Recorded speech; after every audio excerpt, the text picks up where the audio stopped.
chat, do you ever feel like you're missing something? What could you possibly mean?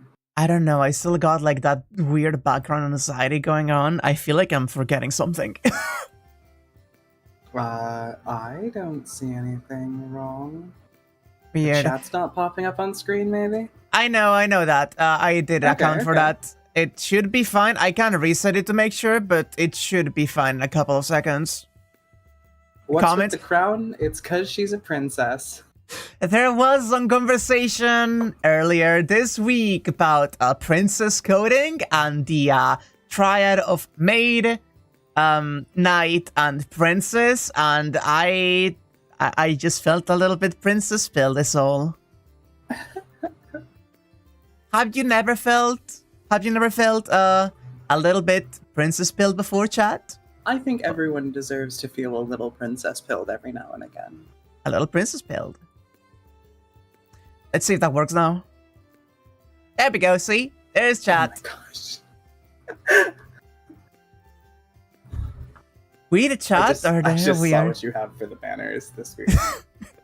Just a very regular Shirou Miya and Rin Tosuka. Yeah, nothing strange. Imagining maid and knight accessories that toggle alongside the That's such a good idea. With the Sakura toggle, we do remove the little like hair clip. So, I have some horrible news about how I am right now. Remember how I was telling you that I was getting up frantically to go like get some coffee while I was taking my dishes? Hmm? So I was just sent a picture by my partner of a slightly brown cup of water and the grounds container completely empty. No! I like emptied it out and then just hit start. I didn't even.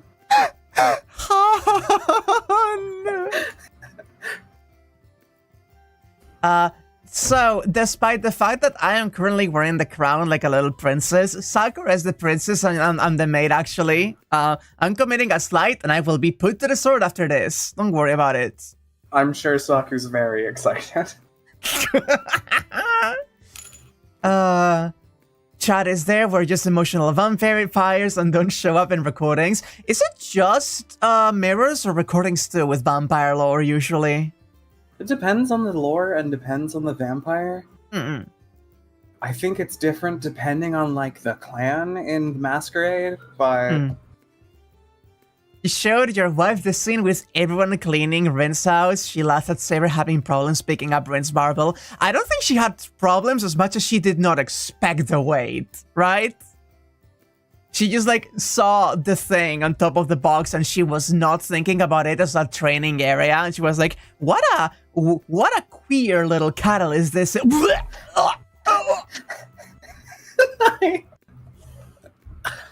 There was a slight pause before you said little catalyst, and that was way too funny to me. Yeah? Yeah. Perfect, thank you. Can depend on the recording medium, film versus sensor and such. God, it is complicated, huh? Recordings were nothing when vampires first spread, but now it helps with keeping them hidden. Yeah. In Tsukihime Remake, Arcade appears blurred in photos taken by phones? Like fucking Bigfoot, that's incredible! I need to read the remake so bad. I keep seeing like little details about it, and I'm like, fucking what? That's not how I remember it.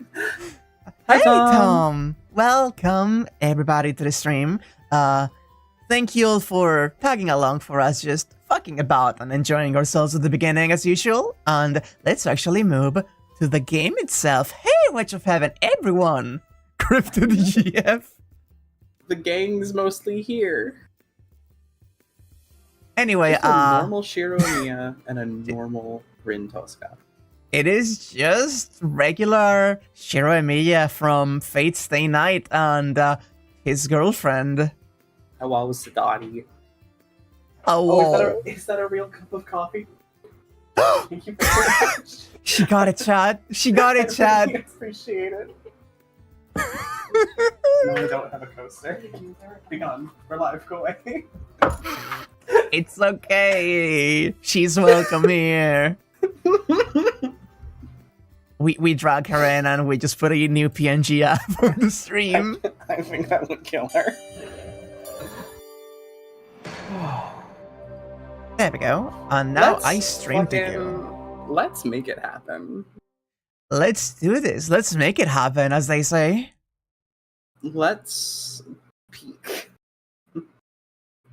Let's peek. 49% chat. We are getting to the midpoint. That's not more than halfway.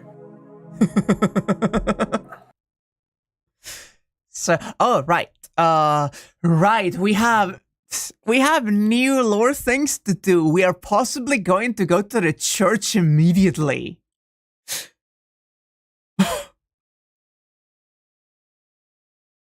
The night scene is gonna push the game to the next stage. Should we keep from doing it until we have done more? Will anything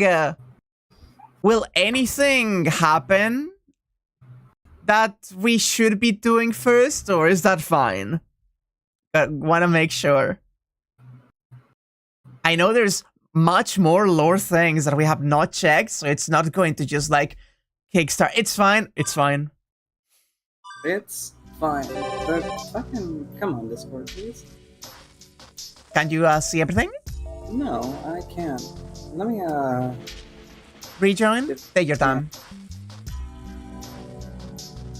Come on. There we go. There we go. I don't think Muramasa is Shirou's ancestor. Muramasa is just a Shirou.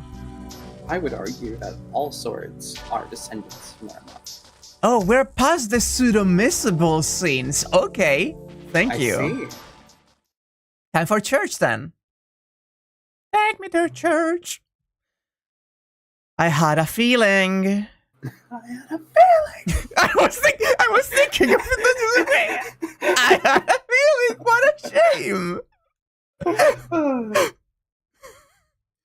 That by doing this, things could finally begin. Ooh. I am walking up this familiar hill. Looking up at the sharp moonlight, I'm almost blinded. It might be because the stars are dark tonight, or maybe the moon just happened to be close.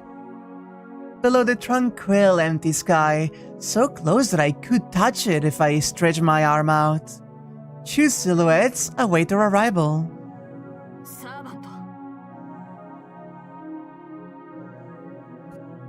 A servant. Saber reacts instantly. She runs out in front to guard me and raises her invisible sword. Let's go. We meet again, Saber. Oh my god, wait! We're just confront.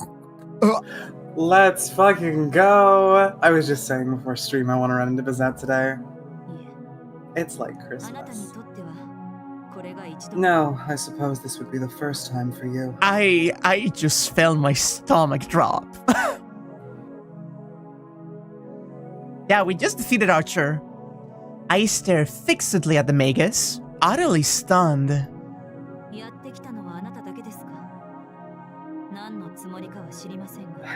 Were you the only one to come? I have no idea of your intentions, but dealing with one servant is all the better for us. Oh, she's still under the impression that she's fighting with like the duo Sabers. Interesting. I've already defeated the other servants. Now, I shall defeat you and check the king. Sparks run through Saber's body. Her fighting spirit has flared up. She must know that what this Magus says is true. You defeated the other servants. No, you and your master, as well as the Einsburn master and her servant, still remain. Once I defeat you, I will attack the Ironsburn Castle and obtain the Holy Grail. Saber's readiness to fight has changed to open hostility. She sees the woman before her as nothing but an enemy, and is now waiting for me, standing behind her, to give the order. Namely, destroy your foe. But surprise has forced the gears in my head to a standstill. Forgetting even to breathe, I take in the scene before me. So there really was another master we never knew about. So there really was someone trying to continue this war. So, she really was in this city. She definitely isn't an illusion. But it doesn't make sense for her not to be. This doesn't add up. There are too many contradictions. Yes, that's right. And furthermore, if that woman really exists, then standing beside her... Finally my turn to shine, huh? Time for a rematch. Let's give it everything we've got, master. There must be an 8th servant. The brat. Are you a servant? Time to spunk angry, Mango. Are you okay? Fine, I'm fine. Move on. Saber's surprise is warranted. The servant that appeared isn't a somebody, but rather a something. Its presence is unnaturally powerful, and its reality is unnaturally lacking. Just looking at it is revolting. To speak to that thing, to be together with that thing, much less trust in that thing, isn't humanly possible. Allow us to introduce ourselves. I'm the master dispatched by the association, Bazett and Avenger. This is my servant, Avenger. The faceless, featureless silhouette grins. Even without a face, the expression of his emotions is clear. So a man or a woman to fight it will be. Don't get in the way, master. I got good chemistry with Saber. I can handle this all on my lonesome without your support. Thanks ever so much. Very well. Be sure to pull back when the time is right. It is impossible for you to finish off Saber. Give me a good fight. At the very least, get her to the point where she has to use her noble Phantasm. A thunk resounds by Bazett's feet. She has dropped the container she was carrying. And a leaden sphere rolls out. That thing, which I can't see as being a weapon no matter how I look at it, floats off the ground and into a diagonal orbit around Bazett. Should we take it for some type of defensive mystic code against servants? The crystal circles around Bazett as is to protect her, glowing with a dim light. That's kinda cute. Let the battle commence. Ready your sword, Saber. I am so excited for this. My gut hurts in like the best way. This time, my servant man will defeat you. Leaving her servant to the front line, Bazett steps back. Huh? That's not right. Her combat style isn't supposed to be like this. Oh, hold on, Saber. That's...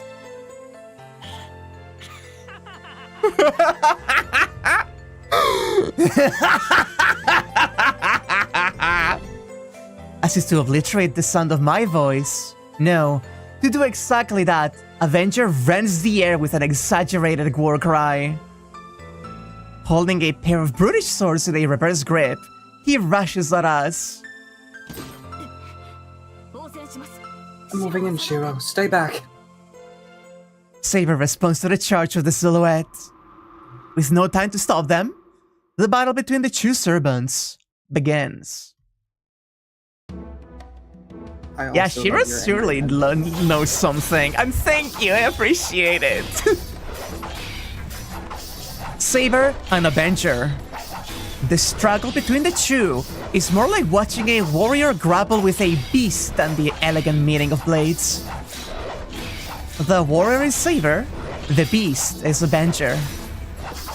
A battle without novel phantasms or magic, where pure physical attack and defense will determine the victor. The short swords Avenger holds are closer to fangs than blades. They're a pair, the two weapons so great the variance in their size and shape press in on Saber. Ah! A furious whirling dance of swords where blows fly like shrapnel. For every strike of Saber's sword, Avenger makes 3 or 4. The beast, unable to match her strength, compensates with its speed.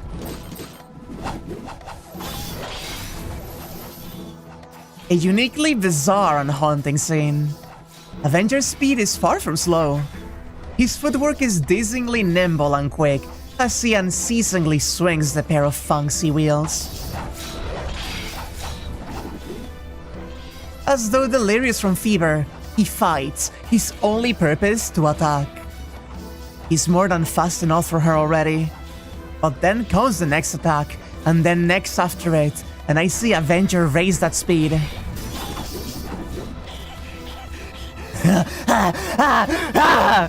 His eyes are bloodshot.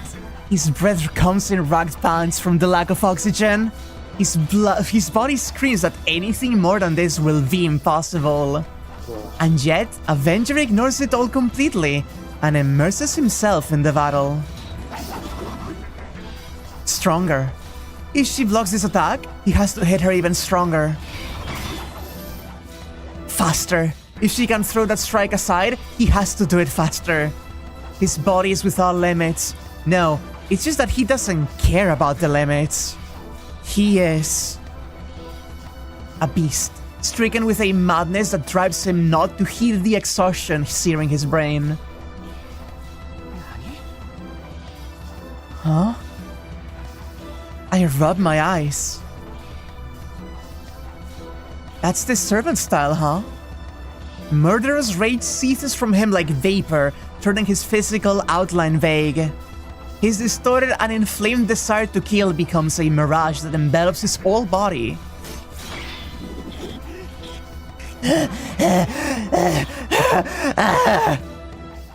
The speed at which Avengers' short swords strike with their foe has already increased countlessly, 100-fold or more since the battle began.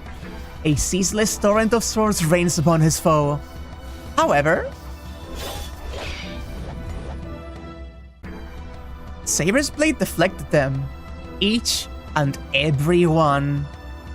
Ordinarily, no human can stand up to a huge carnivore, but in this case, the tables have been turned. The human, Saber, is the one with the overwhelming advantage. No matter how fast Avenger goes, his swords won't reach Saber in the end. From the start, the gap between their raw abilities was too wide. To Avenger, Saber is as impregnable as a man-made fortress. Yeah. Don't think about impregnating Saber, you need 2 command spells on a grail for that. Even with the excessive speed he wagered his life for, Avenger doesn't stand a chance against Saber. The beast roars, that's so cool though. Knowing that he won't reach her, that he's no match for her, he continues his charge toward destruction. Saber remained on the defensive, not because she was waiting for Avenger to burn himself out, but to see how he would play his hand. There is a purpose to this rampage. Our enemy is also a servant. If his basic stats are low, what we need to watch out for is his novel Phantasm. Knowing that, she was gauging Avenger's power, but that too is now at an end. Judging that Avenger has no trump card, Saber begins her counterattack. But what interests me is the Master. She's monitoring the fight from a distance just like I am. She's an excellent magus. There are plenty of ways she could be supporting her servant. So why is she only looking on? What is that sphere floating behind her?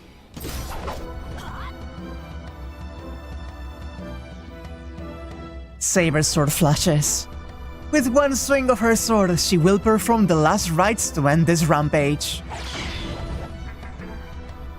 As she brings it down, the malformed blades of his short swords catch it. Swordbreaker! Short swords like those are usually used for that purpose. A weapon designed not to rend, but to stop the blade of the attacker's weapon. You finally took the bait, you moron! He laughs derisively at the game that has just entered his trap. Avenger, whose left dagger halted Saber's sword, brings its mate up for the right to cut Saber.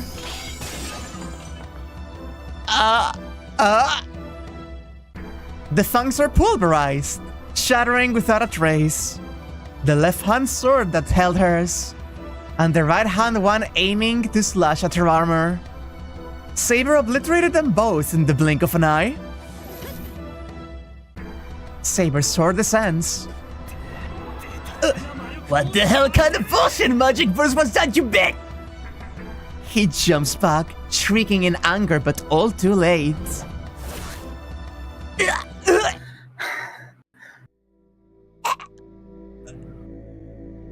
Even after being dealt a mortal wound, the beast sneers.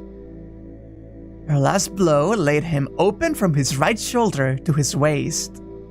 A wound that could bring him to the verge of death, rendering him completely incapable of further combat.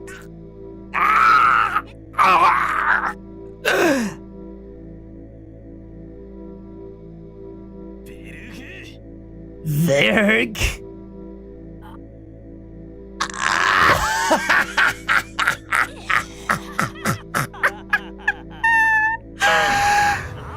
Avesta! And activating his novel Phantasm.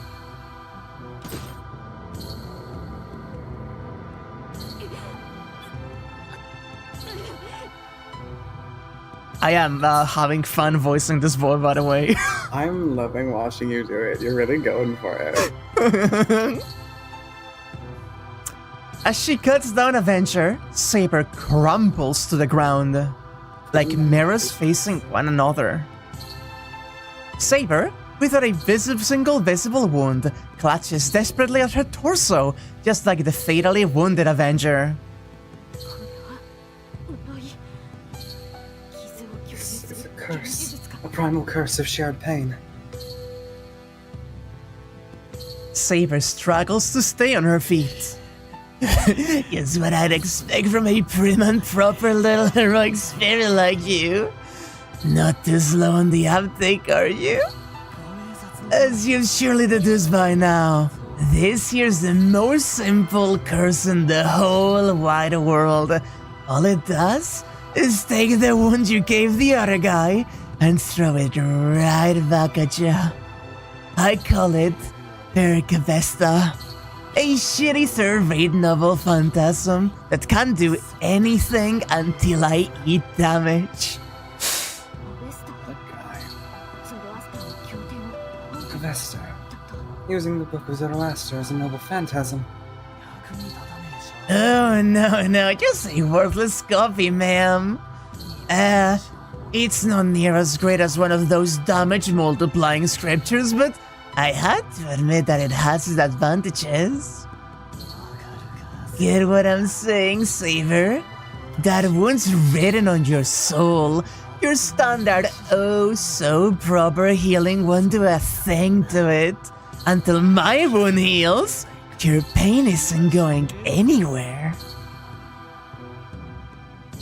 The silhouette snickers. Bearing his fatal wound, the servant, his life reduced to the span of a few minutes more, moves away from us. And again, thanks to you, I've only got a few more minutes left, tops. On the other hand, you're not gonna bite the dust from the likes of this. You'll be a-okay. So long as you don't move until after I die. But... Bazett, who'd been watching the whole time, makes her move. With a spare efficiency in her movements, she slips both her hands into leather gloves. Fucking business gloves. Nice watchdog, by the way. This is gonna be so fucking cool. I love Bazett. I love Bazett so much. You don't exactly have the time to stand around catching flies either. If I were you, Saber, I wouldn't hold back. My master's not the forgiving type where her job is concerned, even to her little kids. So once you're dead, the kid over there is next, you get me? Strength returns to Saber's body. It might have been Avenger's taunting that did it, or maybe it was because she noticed me trying to run toward her.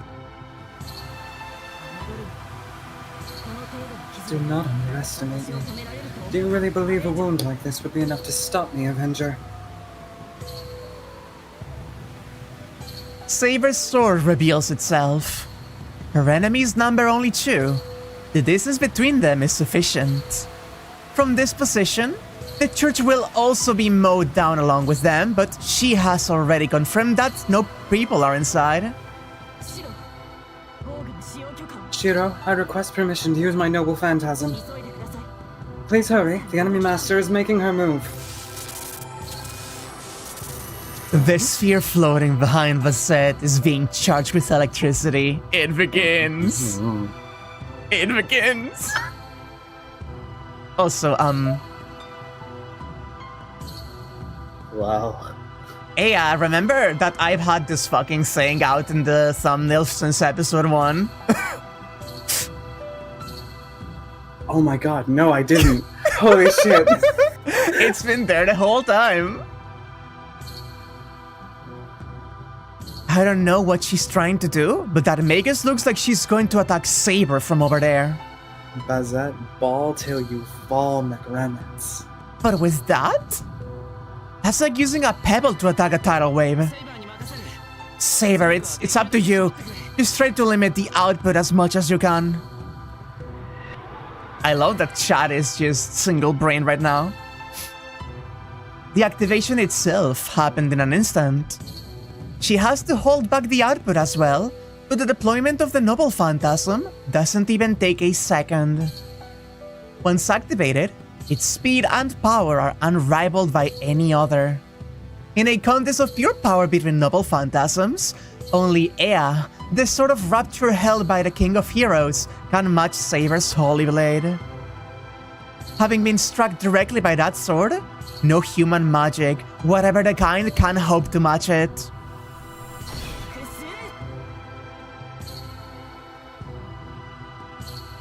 The golden sword she raises above her head. In the face of its radiance,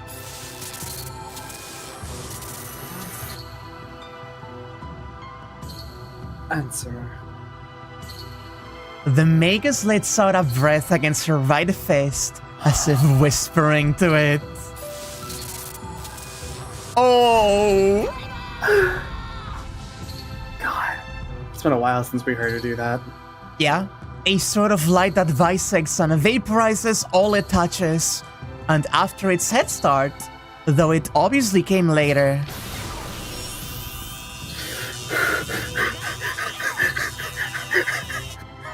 Yeah? That's the coolest thing I've ever fucking seen. That is a really good CG. That's the coolest thing I've ever fucking seen. What is that, Fragarak? Fragarak. Bazett Fragamagremitz's Noble Phantasm is activated. Her what?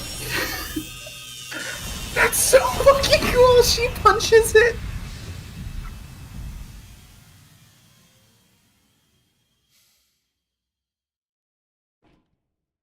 The clank of falling iron rings out. Saber is still standing, but the landscape around her, which should have been reduced to embers, is still standing as well. Saber, Her sword still held as though she'd just brought it down in a strike, glares savagely at her distant enemy. No promised victory meets her eyes. She stares up in blank amazement at the dark expanse of the empty sky. A single hole has been opened in her armor, with all energy focused into it. The smallest possible fatal wound. A wound no greater than the diameter of than a pebble, like a cigarette burn on a reel of film. That was the wound that killed Saber. It hurts. My gaze returns to the enemy master. The attack has burned her leather gloves away. Grimacing in pain, the magus licks the back of her right hand. Only because the sphere was a single-use weapon, it lost its metallic color once fired. Fragarak. The short sword of the war god Luke, told off in Celtic mythology. The legend tells of a sword that could launch itself from its sheath without its user having to touch it, and cut down all opposing it before their swords could be drawn. Saber's noble Phantasm, which had struck first, and the Sword of Light which followed it. The victory should have been Saber's. But Fragarak was fired at a speed even faster than that of Excalibur, and didn't just defeat Saber, but cancelled Excalibur's light. Unfathomable. Whatever magic theory could craft this miracle is far beyond human understanding. Only one thing is clear. That mystic code is a match for the noble phantasm of a serpent, able to cut them down head-on, the ultimate counter code. My jaw has been on the fucking floor. Oh my god. Oh my god. Without a single wound, no. With a single wound, no more than a pinprick, Saber's body disappears. That's the coolest fucking thing I've ever seen.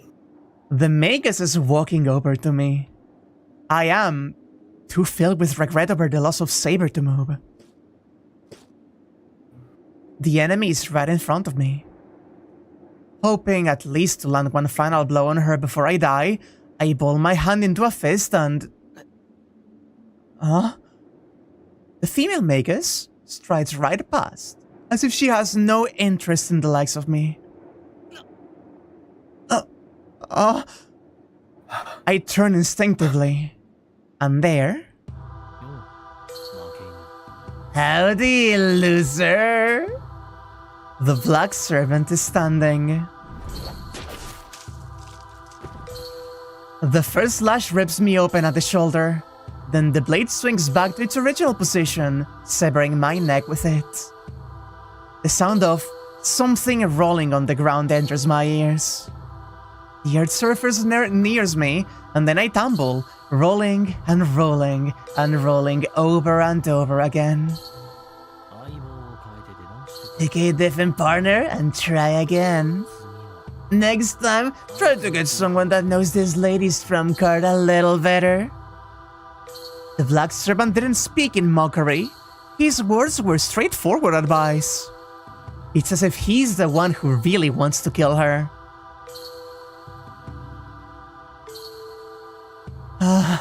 I'm blacking out. The moon is revolving like a skull.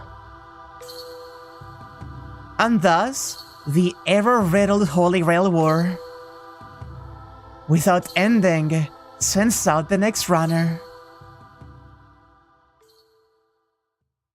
Wow! Oh my god.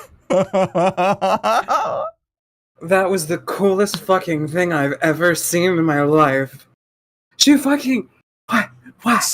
Second act starts? Wax, she punches it! Yeah, she She punches it as a projectile! That's the coolest thing I've ever fucking seen!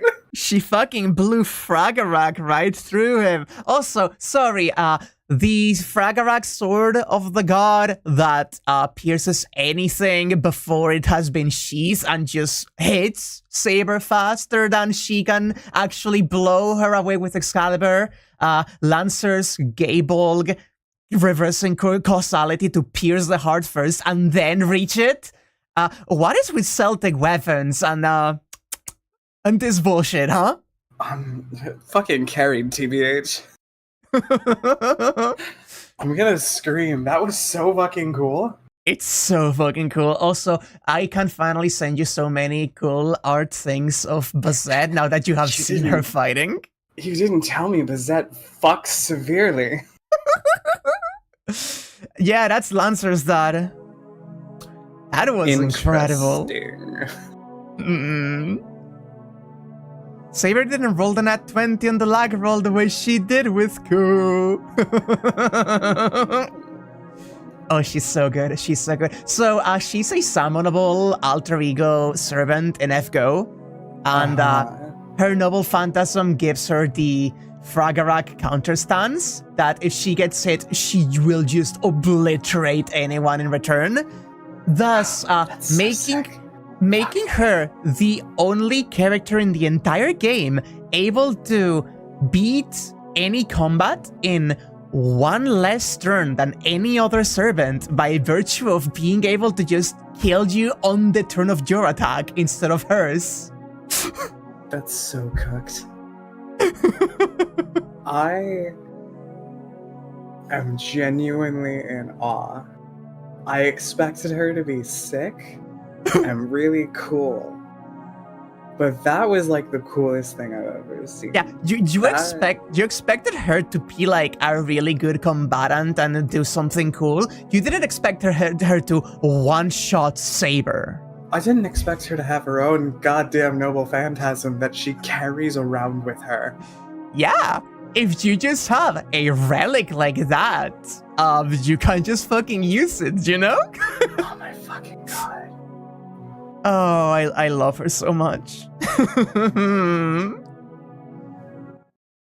Anyway, I'm going to imagine, yeah, I expected this was gonna be the case.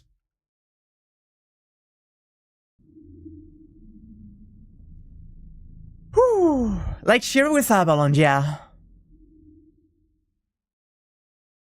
I awaken from the darkness. It's October 8th again, as usual. We're back at the start. Let's see, my master is still asleep as I thought. Hey, is this place looking worse for the wear, or is it just me? It's less the place and more the things on the screen. Yeah, it's almost like the screen is starting to tear. Ah. You don't have to summon someone with a super weapon if you just find the real thing. Okay, do you mind spoilers for Fate's Strange Fake? Not especially myself. But chat. Yeah, I was gonna say chat. Yeah, I am going to mark this as a little, has shown up before. Yeah, I'm going to put a little warning here. As soon as I start moving the VN again, I will not be talking about it. So if you care about early spoilers from Fate's Strange Fake, please mute me right now. 3, 2, 1. Okay, so Caster in Fate's Strange Fake is really funny because he is the servant of the police chief of Snowfield. Okay. And he is an expert in manufacturing fakes. So what he did was he made like 20 fucking noble phantasms and armed the police force with a noble phantasm each. What the fuck? And they took on the moniker of the Clan Calatin. That's cool as hell. What? So the policeman doesn't just have a caster backing him up. He has his entire force equipped with anti-servant weaponry. That's so sick. It's so cool. Anyway. Oh! beautifully defenseless as always, in a way that arouses nearby men, namely me. What a She filthy looks- creature. She looks like a normal girl when she's sleeping. Whenever I see her like this, I get an overwhelming urge to really go to town on her. It's probably because she's always wearing that armor when she's awake. Thinking of her in terms of that rule of 10, the woman sleeping here so peacefully after subtracting 10 from 223, a mere brat of 13, right on the cusp of puberty. And with this in front of me, it would be weird if the urge didn't arise to play some kind of prank on her. But well, now's not the time for that. It is not that I'm actually more of a softie than I let on or anything. This time Bazett did a good job.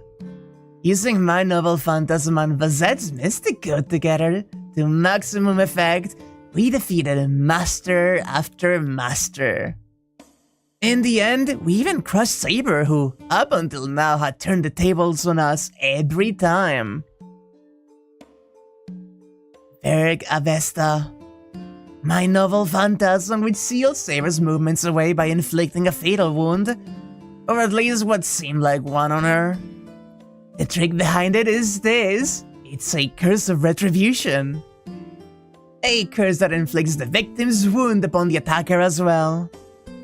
If I were slashed across the chest with a sword, then my opponent would feel the same pain. And if my arm were cut off, my attacker could lose feeling in his arm as well.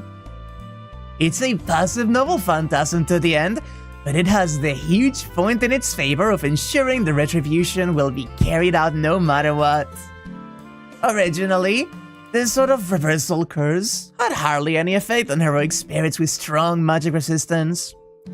Against one with magic resistance as strong as Saber's, it should, on the contrary, just make the damage to me even worse. But once the conditions for its use are met, Berg Avesta will completely ignore its target's magic resistance. There are just two. It can be used only once against the same target, and the one who cast the curse must not have died yet. When I told Bazett about my novel Phantasm, she said, Keeping yourself alive really is your specialty. With a noble phantasm like that, nobody should be able to kill you. the screen is less torn in the flashback. And got angry for some reason. It was as though she were saying that she couldn't forgive a guy who dwells in such a perfect safe zone. But it's nothing so convenient as that. Berg Avesta isn't the kind of novel phantasm that invokes itself. I have to carefully determine the right time to use it. It's a spell, so someone has to actually be around to cast it. Oh, in other words, instant death would be bad. How very insightful. It should somehow go without saying, right? I can't reflect the curse back to the attacker if I'm fucking dead. Sorry, I jumped to a conclusion again. Your noble phantasm is certainly difficult to use. You said it. If what I have it reflect is just a shallow wound, then the damage to the opponent is small. On the other hand, if I try to take serious damage, I could die the instant I receive the injury. The preparations I have to make to use it are difficult for sure, but what's really important is that it's impossible to kill the enemy with Berg Avesta. I can't even aim for a simultaneous strike with theirs. I can return wounds up to the point they don't kill me, but I can lay a scratch on them if I'm already dead. Therefore, about the best I can hope for is to take a nearly fatal wound, then somehow survive long enough to send it back at my attacker. It's a really roundabout way of doing things. That was more than enough for me this time around.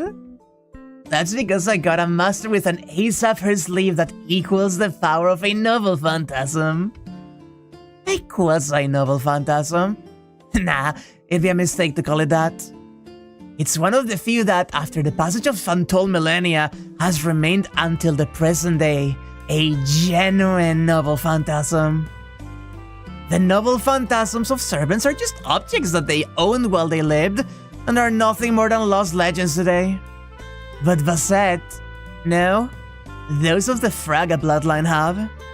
Stubbornly kept charge of and handed down that sword until the present day. Fragarak's abilities are those of a simple ray of light, but its additional effects are truly interesting. It can be invoked for use simply through being charged with magical energy.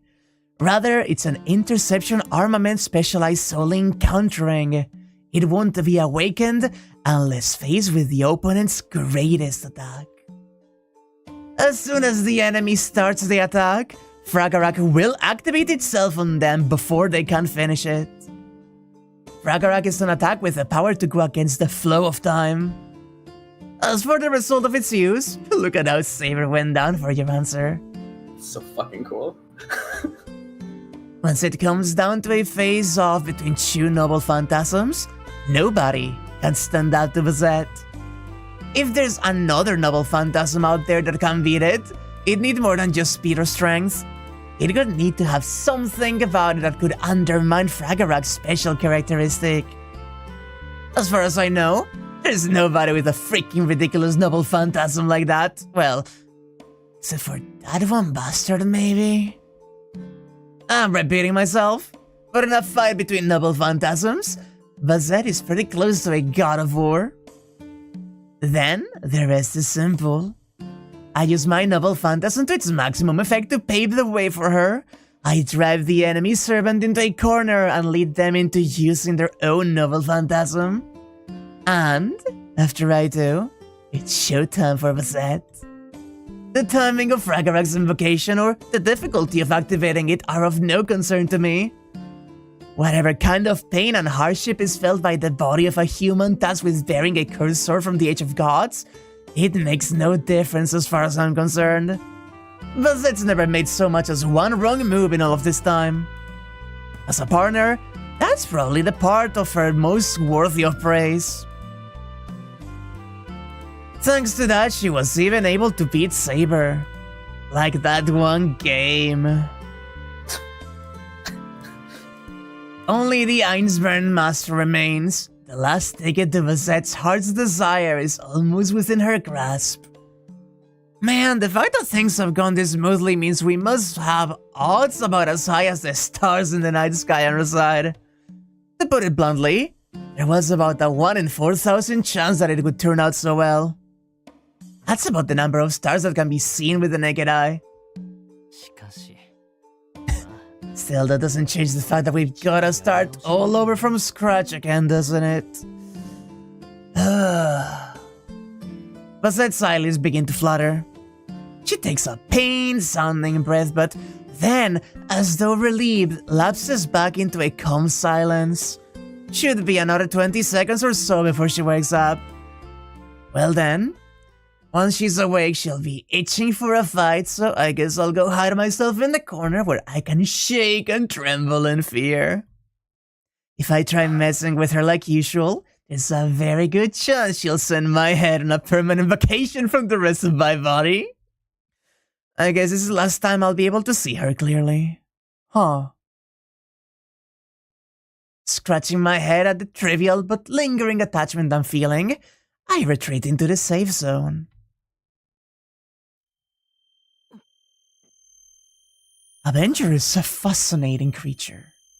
Very much so. My consciousness slowly returns. Overwhelmed with a fatigue so heavy that my body feels made out of lead, I take another deep breath and feel fulfilled. I've repeated this ritual countless times now, rebirth after rebirth. Once again, I returned from that horrid abyss of death and came back here. No, that shouldn't be the case. Why? Why again? Even though I was certain I defeated Saber this time? Even though they didn't beat us, we didn't lose, not even once, and yet. After rebirth, my eyesight is always fuzzy for a while. I survey the unlit room. And Gromaniu is not in his usual chair. He's off in a corner of the room, fiddling with that puzzle. Yeah, looks like you're up, Master. How's it feel to have your life restored? The same greeting as always. Like every time we return to this night after a defeat, I confirm the usual matters with them. Avenger, what am I, or rather, what are we doing here? We beat Saber, the day ended, and after that... I have no memories after that. I have no memories of the fourth night after defeating Saber. After that, we came back here. You should already know why. You've experienced so many times already after all. He appears as no more than a shadow, almost hidden from view. All I can sense of him is his presence in the room. And he's grinning, the laughing face of a demon that delights in watching human torment. Answer me. What is going on? We beat Saber, and Rider, and Assassin, and Caster, and Archer. The only one we still have to take out was the Einsburns Berserker.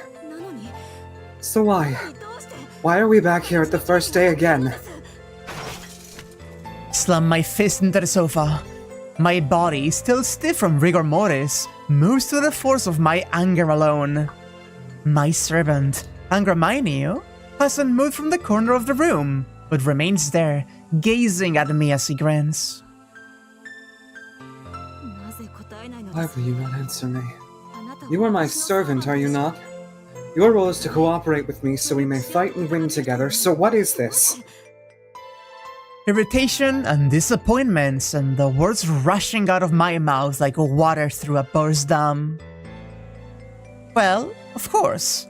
I knew from the start that this servant was not to be trusted. I don't know why I'm letting myself feel so disappointed. There's no need to ask why, Master. I seem to remember already telling you this, but the two of us can infinitely continue in this Holy Grail War. Just as we defeated Saber, the fourth day ended and everything went back to how it was before. Every time you die, someone else gets the Grail, or the fourth day ends and we return to this night. No exceptions. As long as we're part of the Holy Grail War, we keep repeating these past 4 days. Knowing all that, then why could you ask a question like this now, huh, Master? Pretty selfish of you, wouldn't you say? You've cheated death again and returned to this night each and every time. Every time you lost, you got to start over with a clean slate. So I'd appreciate it if you'd spare me the complaints, okay? Because, after all, you've gotten through by relying on that convenience without questioning it all along. I'd say now's not the time to start doubting it. Wicked laughter. My knees fall to the floor as I attempt to stand up. I still can't move my legs. How pathetic. Between my body without proper blood circulation and my personality that lets Avenger rile me up so easily, I feel about as cool and composed as a child. Avenger, let me get this straight.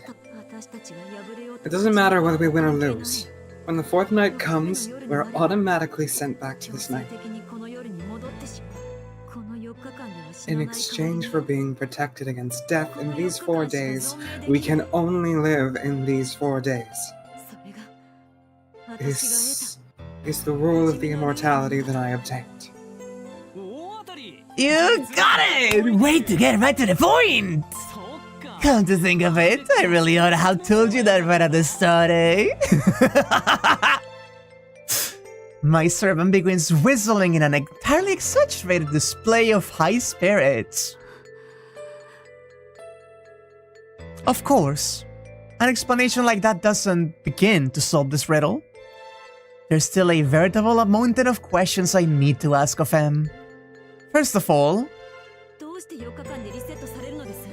why does the reset happen every 4 days? Is that the limit of your powers? who knows? I don't understand the reasoning behind it myself. Sure is a good thing that it wasn't every 1 day instead, am I right? Is it possible for us to get past the 4th day without relying on your noble phantasm? Who knows? And anyway, it's not my noble phantasm, but a special privilege granted to you who made the contract with me. You are the one who decides what we do, not me. In that case, we need to win the Holy Grail War within these 4 days, right? Once we do, it will mean the end of this phenomenon too, correct? Who knows? We haven't tried it yet, though it sure could be nice if it did. The way things are going, we'll be stuck in these 4 days until I don't know when. I grit my teeth. There's no use in talking to Avenger if he can't answer my questions, or rather, if he doesn't feel like giving me any serious answers. We'll be stuck in these 4 days until I don't know when. Up until now, I thought that all I needed to do was win against the others without dying myself. But the reality of it is, as long as I'm restricted to within these 4 days, they become a boundary that I cannot move beyond. 4 days. Whether or not I can defeat the other masters in 4 days. Can't. Not in 4 days, no matter what I do. I can defeat 6 masters in 4 days. This time, no. Last time when I beat Saber, I was at my limit. We got incredibly lucky in those last 4 days of battle. Of everything that these repetitions have taught us, that last time was just about the most perfect conceivable playthrough possible. And even then, we weren't able to reach Heinsburn. However, I make my way through them. At the very end of the 4 days, a single enemy still stands. So do I need to change my methods? No, that's just idiotic. If I wait for the other masters to come find me and try to take me out, my 4 days could run out just like that, and even if I fought to the furthest limits of my strength, it wouldn't be enough to make a difference in the end. She did say playthrough, it's really funny. In the first place, I only have 3 uses of Ragnarok available for head-on fights like the one against Saber. One I need to use against Heinsburn, and one against Saber. So the last one I should use on a servant that can't be separated from their master? No. When I tried to fight like that, I didn't even make it past the 2nd day. Moreover, the other masters aren't our only opponents. That swarm of unknown familiars and the magus controlling them. Say that by some unthinkable miracle we were able to win the war. Even after that, we'd still have this 8th enemy who we have never so much as seen before, with their sights set on the grail to get rid of. What a farce. With things like this, it's almost as though I'm fighting solely for the sake of continuing the Holy Grail War. As long as my contract with Avenger is in effect, I can never move beyond these 4 days. So in that case, I just need to break that What's up, Master? Something on your mind? No, I just felt a little dizzy all of a sudden. It hasn't been that long since I reincarnated after all. No, that's the one thing I can't do. Then there's only one solution. Abiding by the terms of my contract with Avenger, I must win this Holy Grail War. Even though I already know it's impossible, I must destroy the fetters that bind me to these 4 days. That all your questions? Oh, and here I was, all ready for you to really let me have it. The shadow smile hasn't left his face. He's getting on my nerves. that guy's been completely lacking in motivation from the start. Even though he's the one who brought me out here, he acts like he doesn't care a thing for the war and keeps saying stuff like, all I need to do is kill enemies, right? Without any clear goal, he's just going along with it. He's going along with the Holy Grail war without paying the slightest mind to my troubles. It's like he's just enjoying this fighting that goes on forever. That's right. You already said it before, didn't you? Let's continue this war. Not let's start it or let's end it. You said let's continue, didn't you, Romania? Avenger's abilities gave us these 4 days. So does this mean everything is going just the way Avenger wants it? The repetition of these 4 days occurs because of this man's wish to continue the fighting and killing. Avenger, I already asked you this, but our enclosure within these 4 days is not something you created purposely, correct? It's only a side effect of resurrecting your master each time. Yeah, resurrecting the dead on the spot isn't one of my powers. All I can do is return everything to the starting point. As long as we have this contract, Master, you will never die. As for why the 4-time limit, I don't know either. Maybe that Einstein Master does, though. They're the ones in charge of the Holy Grail, so they could know all about the trick behind their situation, too. The words that Avenger know that Angra Mainyu speaks are without falsehood. He's telling me the truth, or at least that's what I want to believe. Avenger, what will you wish for in the Holy Grail? When I asked you before, you gave a nonsensical answer, but in truth.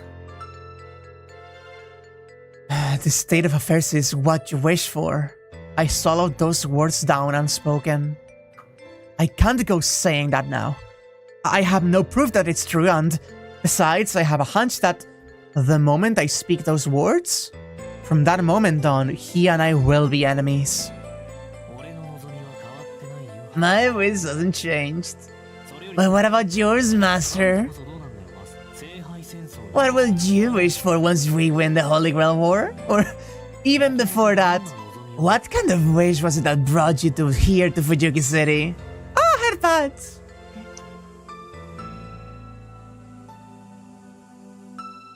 The smile has disappeared from the Shadow's face.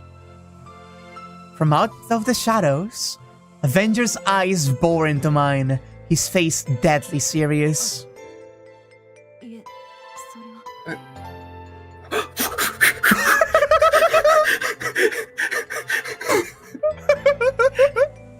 There he fucking is! We saw him.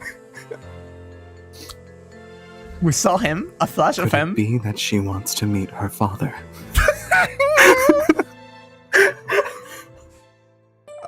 You are so in. My god, holy shit. My jaw is fucking clenched. What was I going to wish for exactly? A wish. My wish. I don't possess such a thing. If you forced it out of me, I'd probably say that to win the war and obtain the Holy Grail is my goal. No, but... That's wrong. The moment I think that, dissonance assaults me. There's something I'm searching for. Something I want even more than the Holy Grail. Hey, so what the heck are you looking for? I can't remember. My memory is still shaky at best. For real? Are you even sure there was something in the first place? I fixate my glare on the shadow. The blood is finally returning to my numb legs, and I find I can move them freely again. I've had enough of our pointless chat for now, Avenger. Racking my brain trying to figure you out as a servant isn't worth my time. So I'll just pretend my first impression was right for now. What a pity. Is when I thought that we were getting all nice and cozy, I'm right back to guilty until proven innocent in your bouquet. If it bothers you so much, then maybe you shouldn't be so... No, it's just that I need to be on my guard. Avenger. Starting tonight, we're changing our strategy. To win this Holy Grail war, we must figure out what's causing your ability to be limited to a period of 4 days first. There's no possible way we can win this war in only 4 days. In that case, we just need to find out why everything ends once those 4 days have passed. I see. You're pretty sharp, Master. Just one question. How do you propose we do that? You're talking about investigating something that even I don't have a clue about. Why? You yourself already figured out how we'll do it. It'll be a suicide mission, but it's definitely worth trying. Besides, cheating death is the one useful skill we have. I have to do whatever it takes. With the situation the way it is, I can't trust him. That's why I need to find someone else who knows Angramayniu and the other heroic spirits better than they know themselves. Hey, wait up, I was just joking before. Let's not do this and say we did, how about that? You've gotta be crazy, wanting us to launch ourselves face first at the enemy stronghold like that? I'm telling you, we're setting ourselves up for a trip to a world of pain. Whether or not that's how he really feels, Angramayniu is opposing me with all of his might. The way he's looking at me with those pleading eyes, I can't help but think he looks like a puppy, and I'll admit it's somehow charming. But I'll be damned if I let his calculated attempts to get my sympathy throw me off track. Yeah.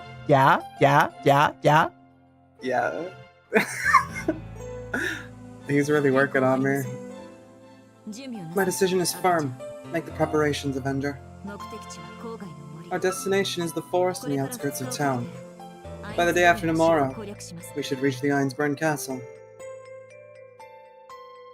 Shouldering rack, and with the disgruntled Angramayniu in tow, I put the mansion behind me.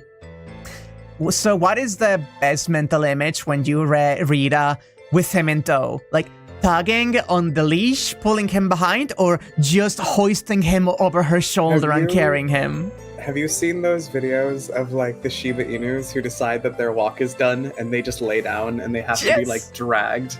That's exactly what I see. Yes! Force of habit guides my hand into my pocket, and I tightly grip the earring inside of it. Please, let good luck be with me. That at the end of our struggle toward the Winter Castle, I may find the answer I seek. I'm gonna scream. Yeah? I know I'm right. Whack, we saw him. Once again, I had a dream that has nothing to do with me. I now have a headache, probably caused by my irregular schedule of going to sleep and waking up all at different times. It's just before 6 o'clock in the morning. The light coming through the window is a little bright, and the breeze seeping through the gaps is a little chilly. Another Holy Grail war is happening at night. The city of Fuyuki meets its end on the 4th day. A newcomer that did not exist until now has appeared. His incoherent thoughts pop into my head for a moment, and then disappear without a trace. Even though I've never seen or heard these things before, it's as if a runner next to me is telling me that they're fictitious, yet real. Alright, I should get started. I shake off my odd delusions. The only dream I had last night was one about preparing for the cultural festival. I didn't have any other strange dreams.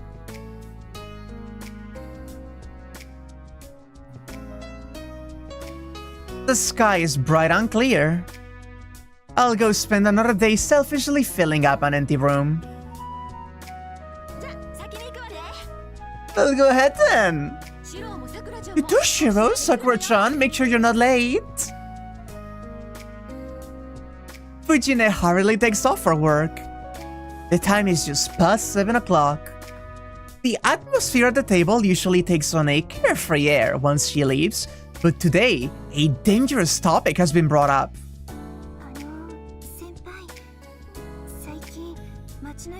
Senpai. Lately, it feels like there's something wrong with the town. Could this... You mean it feels the same as during the Holy Grail War? Shirou already knows all about it. It's been several days since the atmosphere in town changed. Saber and Ryder got an inexplicable urge to fight. Despite having brought the topic up, eventually we decide that since we don't know anything, everybody should just investigate at their own pace. Sakura, it's about time to leave for school. Ah, you're right. Thank you, Ryder. I'll clean up right away. No, Shirou and I will take care of cleaning up. You can...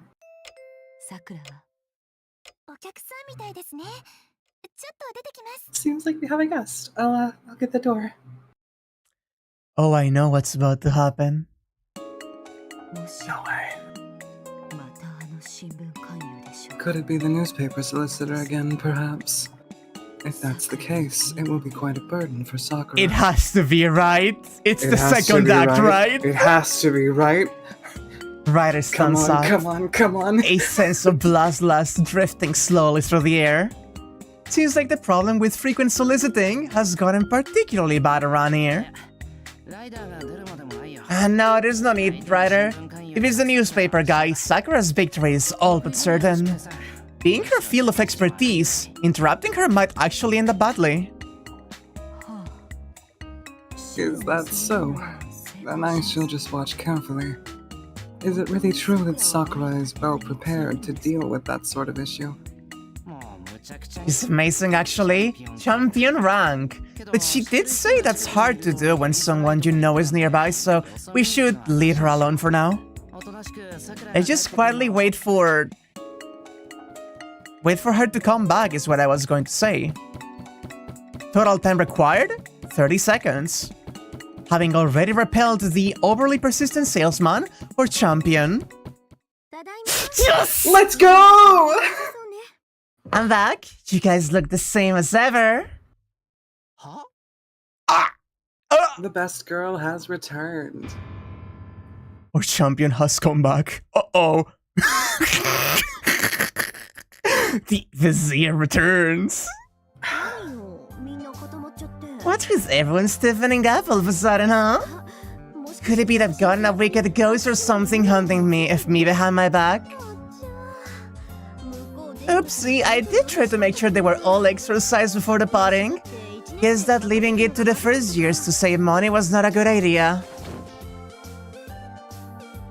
Hosaka-rin mutters something disturbing. Behind her stands an embarrassed-looking Sakura. Oh, she's so happy!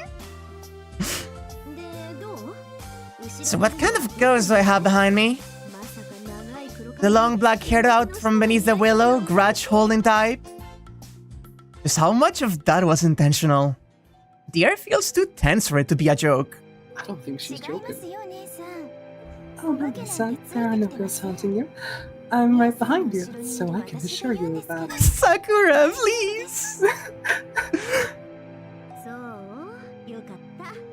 That's good. It felt like a pretty strong stare. I was getting worried. I see, so that's just Sakura behind me. Sorry, I guess ghosts weren't the problem after all. Yeah, if it were me, I'd rather talk it out rather than hold a grudge.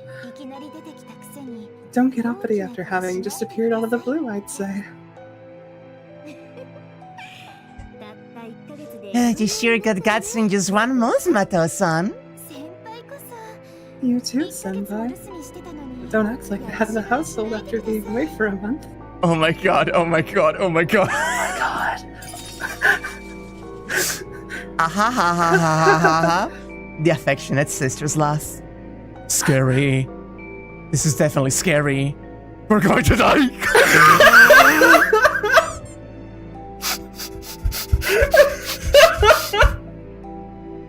I love it. I love it so much. I love everything. Shaking. The next time these two open their mouths, the Emilia residence will turn into a living hell. That's why I said that seeking help from London will end up in a worse disaster. However, I am the true master of the Emilia house. I can't allow Kiritsugu's inheritance to become this devil's battleground. That's not true. Prepare to die an honorable death, with no one to pick up my corpse. I get up from my seat. And anyway, how about we stop the joke right around here, Sakura? Yeah, that was in sort of poor taste, wasn't it? Tick-tock echoes the clock. My That's so half-risen cute. back and stretched-out arm hangs motionless in midair. How was that? Pretty good for this track, right? There's some British humor that I tried reenacting with Sakura. Yeah, when I went to greet her at the entrance, Naisa claimed it would surprise you, Senpai. They look really happy. She walks up, opens the door. No introduction. Hey, let's fuck with him. I love them. I love them. I love them. I love them. I love them This is so the much. cutest thing in the entire fucking world. This is perfect. This is beautiful. I am fulfilled. I'm full. I'm so happy. I am going I to am strogenize fulfilled. right now. Oh, God bless. Cheers to women. I'm so glad she's back. This is what's been missing the whole time. The whole family is together. Finally. Finally. I'm so happy. Rin. It's like the scientist like holding up the vial. When did these sisters get so chummy? Okay, I got that. I'd like you to pick your jokes more carefully, but I'm definitely glad it was a joke. That aside, why are you here, Tosuka? A nod from everyone around. What do you mean, why? Because there was an SOS sent out, of course.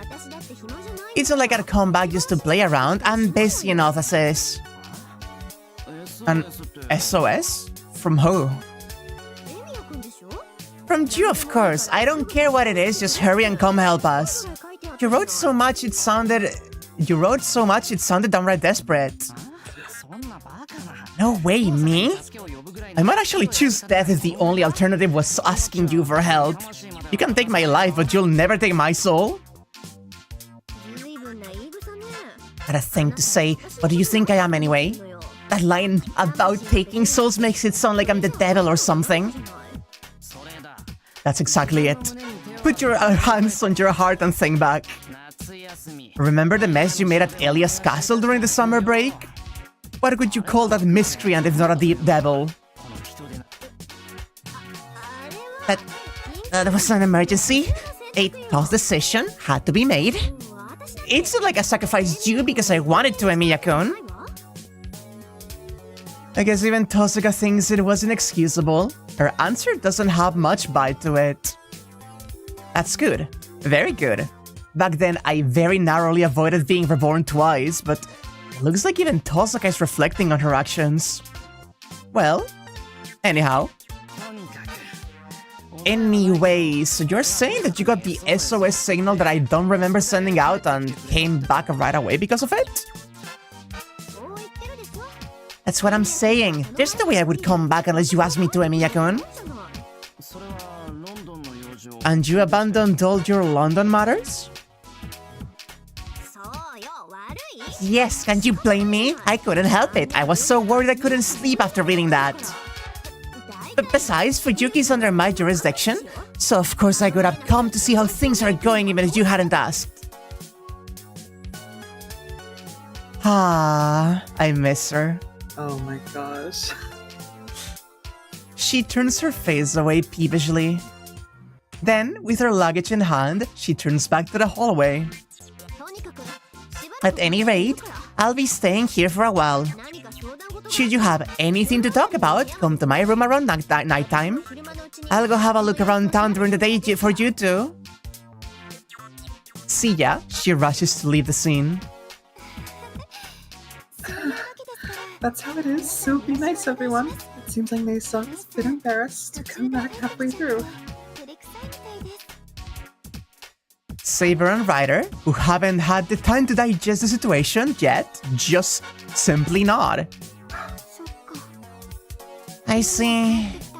Now that Ren is here, everything got to be settled soon. Ilya stares off into the distance, seeming somehow lonely. I haven't settled on whether to rejoice or panic just yet. What I do know for sure is that another missing piece has just fallen into place. Anyway, Dosak's back! Yay! Very interesting comment. Oh god. Very, very interesting thing going on there.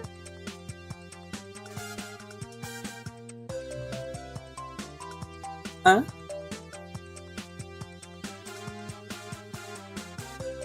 Sorry. I was gonna say... God, I completely forgot. Sorry, I got interrupted and my brain just fizzled away. Right, Ilya definitely knows a lot more, like we established that, but Sakura also specifically mentioned the halfway point. And also she, like, very much brought up that it's like, hey, everything's fucked up around town. Not that she'd say that, but, like, whatever. She wouldn't swear like that. Hey, Tosaka, I have something to ask of you. Though there's some kind of response, I can't really make out what it is. Sorry. What was that? What the fuck did you say, Han? Oh jeez, what is it? The door is unlocked. As I raise my voice, an annoyed response comes from inside the room. For some reason, Tosaka seems to be in a bad mood. Is it really safe to open the door? Also, I must point out we didn't get a choice to check the town. We were forced into doing this. But if I slip away after calling out to her, I don't want to think about what could happen to me afterwards. Whoa, what a mess! Without exaggeration, Tosaka's room is so messy that there isn't anywhere to stand. Considering the number of days she's been back, this is truly astonishing. But did you come here to lecture me about it? Under Tosaka's glare, I can tell that she's really in a foul mood. No, that's not it. Well then what is it? As you can see, I'm busy tidying up. Tidying up? Well, what could you possibly be trying to say, Miyakun? Oops, I just blotted out what was in my mind. Right before me stands a red devil, smiling sweetly, wearing the mask of Tosaka Rin, the honor student. No, it's nothing. It was just a small matter anyway. Don't worry about it. In that case, could you leave it for later? Yeah, sorry for disturbing you then. I back away, making sure not to lose eye contact and close the door. But... the ability to make that much of a mess while trying to tidy up and still manage it in the end is really a talent.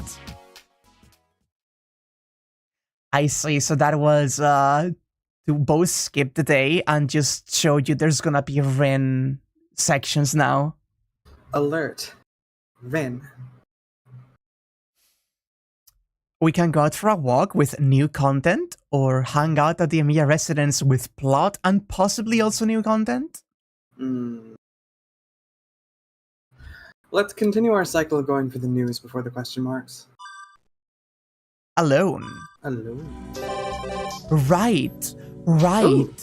Oh, because we haven't even done this yet. Yeah. Okay. Harbor Knight's my vote. Harbor Knight? Okay. Wonder. Naturally, there's no one at the harbor at night. I sure know one guy who'd be enthusiastic enough to try night fishing, but even he seems to have retreated to his dwelling already. But Lancer doesn't seem like he'd go back to the church. He should be camping in some dilapidated or deserted house somewhere. For a moment, an image comes to mind of a place that be much to his liking, both well-stocked and deserted, just perfect for trespassers and squatters. No, there's no way Lancer could be that foolhardy. She would kill him. There's no telling what kind of traps might be in there, like a milk trap, even. Like some kind of fucked up evil trap that covers you in milk. Who knows? Maybe he's freeloading off the Fujimura group. Oh my god, I need it. Oh, that is an incredible connection. Yakuza Lancer. Yakuza Lancer with his Yakuza Princess Arm Candy Fujimura. Oh my god. I think they're meant for each other, personally. But why is he avoiding the church like the plague? Not only Lancer, but even that Goldie is staying away. Right now, there should be no one in church. Does this mean the owner of that abandoned place has returned from the dead? October's sea breeze is really cold. I'll go investigate somewhere else before I catch a chill. We need the Lancer Taiga drinking scene. We got it in the fucking anime.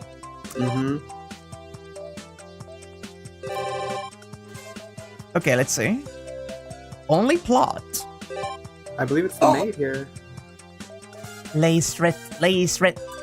Everyone's favorite Creature. maid core. It is a day of princesses, knights, and maids. Honestly, we're getting a full 3-course meal. Oh, I should send Anya that CE actually, now that you mention it.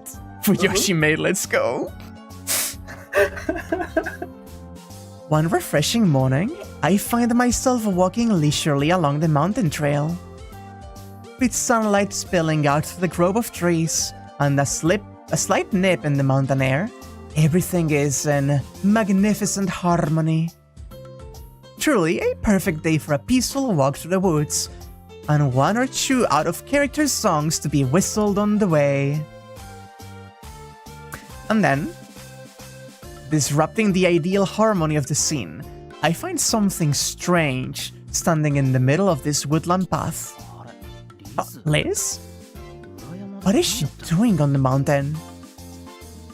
The road ahead leads back to the temple, the high ground looking out over the outskirts of the city. She didn't just come straight from the castle, did she? Hey, good morning, Liz. Good morning, Shirou. She walks up to me leisurely. It may sound rather blunt, but her manners somehow remind me of a baby duckling. Oh, that's so cute. Especially this unconditional emotional attachment I sense from her. Hey, sure is an odd place to meet at. Yeah, for me, first time coming to temple. Come often, Shirou? Well, sort of. I have a friends here, so it's nothing to do with the temple. I just drop in for a visit. What about you? You said it's your first time here. Did you need something? No, nothing. But sensed a bad aura around here, kind of. Huh. Like Ryder too. And this was where we saw the pile of corpses with Archer. Yeah, the vibes here are rancid. Kind of? Yes, to punish the evil. Like this, the maid gestures as if strangling a bird. Terrifying. Incomprehensible, thank you. The fact that this maid does not joke around is what's terrifying. Hold on a second. What is that evil thing anyway?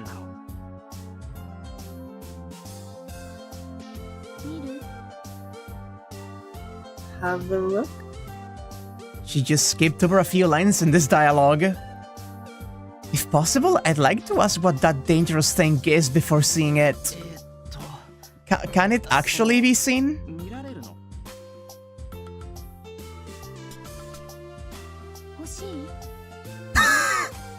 Want it? And again, she skips a line, if not a whole fucking paragraph. We're now at the top floor, standing at the very edge of a communication cliff. Do you have it? Found it there. Looks thinking maybe enemy of Ilia. But has Ilia sent two? Mystery. Here, she stretches out her hand. Oh, thank you. Without thinking, I take the object. Huh? Some kind of a picture card, I guess? I ended up getting something like a tarot card made out of piece of cloth, it seems. Did you find it around here?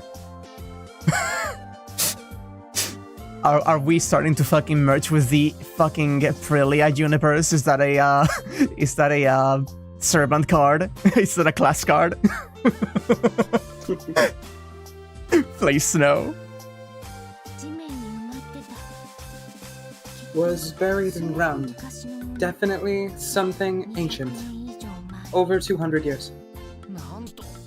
Even older than the Holy Grail War? And it's got to be a highly valuable archaeological artifact. Same smell as Celia. Is this something that belonged to fucking Justice? Sleep. Huh. Well, I'm not too sure about the over 200 years part, but let's leave it at that. If I could get Shirou to equip a class card of which one? Caster. To be put in the frilly, like, magical girl dress. Thank you, Liz. I'll gladly keep it. Is that really okay? One moment. I need to pass along a message. I think Senpai could look really good in Writer's class card. I think the mixture of the two of them could be really nice to see. Shirou in the black dress with the blindfold. I hadn't even thought about the blindfold, actually. Yeah, I... I have a suggestion. We may have a suggestion. Anyway, sorry about that.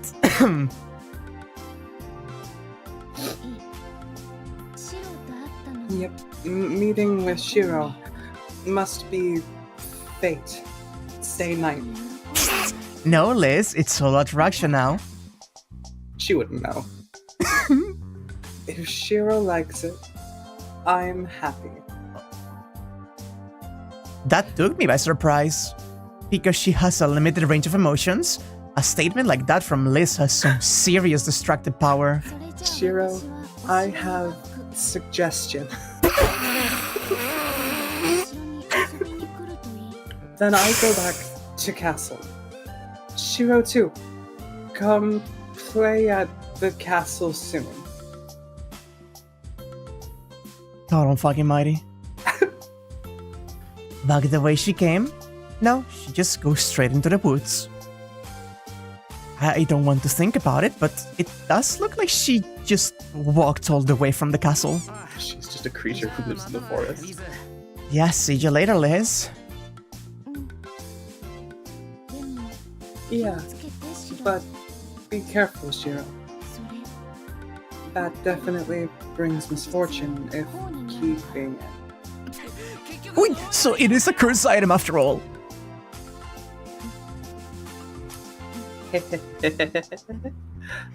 Not a trace of joy in her laugh, she disappears into the woods.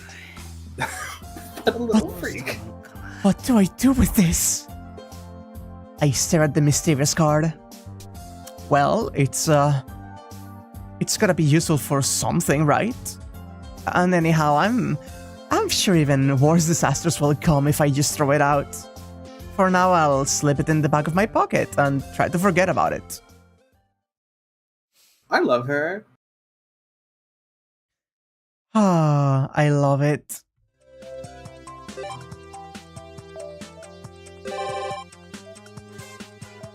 Ooh, new Lancer. And... What? Why? You! Why Shinji in my room? I have a couple ideas. Do you want to? I want you to look at me in the eyes. Do you think I would pass up the opportunity? Wakame Paradise time.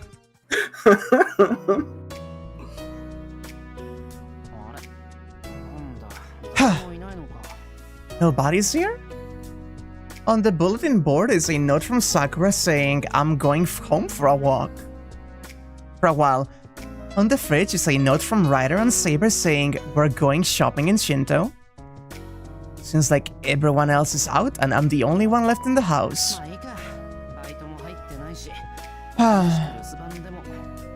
I don't have work, so maybe I'll just house... Huh? I hear doorbell ring from the entranceway. I walk up to the door, wondering who could it possibly be. And find a very unusual guest indeed. Hi, Shinji. You piece of shit. For a few moments, we just look at each other in silence. I am so confused that my greeting is delayed and he doesn't seem intent on greeting me in the first place. If this were martial arts, you could say we were waiting to see who could attack first, but he's probably not here to fight. Hey, it's rare to see you here. Did you come to check up on Sakura, or...? No, really. I just happen to have something to do in the area. Decided to drop by on my way back. I see. If you have time, wanna come in? Knowing you, I bet you're walking. There's some distance from here to your house. Have some tea at least. Tea? Well, I guess that's okay once in a while. I don't have much free time, but I'll keep you company for a bit. He's so desperate, it makes him feel look stupid. Yeah. By all means. Sakura's out right now, but she will probably show up soon. Let's wait in the living room until then. I told you, this isn't about Sakura. Anyway, where's the living room? Not only is your house a weird shape, it's ridiculously wide. I think the funniest part about this is that the living room is the easiest accessible one. Down the hall to the right. It's not that complicated, pal. It's around that corner. Come to think of it, is this the first time you come in here? Well, I've never been here before, so... Doesn't that make it the first time? Never had any interest in your house. It's not like I want to visit your house or anything, Amiya. No kidding, we only ever hung out at your place. I felt bad about it and invited you here, but you seemed against it for some reason. Of course. Why should I have to come all the way to meet up in the middle of nowhere? Isn't my place closer to the school? I need you to understand that reading very casual, like, dialogue of Shinji in a context that is not absolutely and completely rancid, I am just thinking of Steve's burly voice. Isn't my place closer to the school? Of course, why should I come all the way here to meet up in the middle of nowhere? We dodged a bullet by that not being my read. So, well, for various reasons, Shinji has never been to the Emilia residence before. He came to pick Sakura up once, but he never went past the entrance. Okay, here's the living room. If you go right down that hallway we just saw, you'll reach the dojo. And if you go left, you'll come out by the outbuilding. That's where Sakura's room is. That's pretty far off. That's true, yeah, that's the layout. I love the layout. I like that we're like fact checking it as we go. It's as close as Fujine would allow. So are you a bit relieved as her big brother? God, Mia, you're being so annoying. How many times do I have to tell you I don't care about Sakura? As he's saying that, Shinji keeps glancing toward the outbuilding. It seems he really was worried about how Sakura was doing and came to check on her. Which do you want, black tea or green tea? I call out to him from the kitchen. What, have you started drinking black tea, Mia? I sleep in a big bed with your sister, Shinji.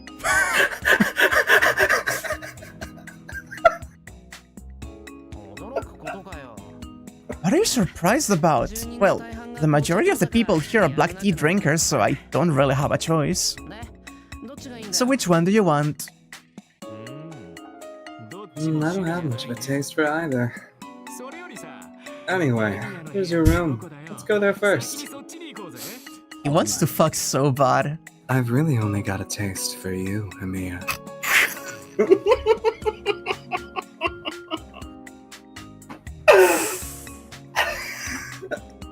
Shinji sounds lively for some reason. Jeez, there's nothing particularly interesting about my room though. It's right there. It's not as interesting as yours, you know. That's for me to decide. Come on, hurry up and show me. Came all the way here, so at least let me see my friend's room once. No, silly bastard. Fine, but no complaining when I do.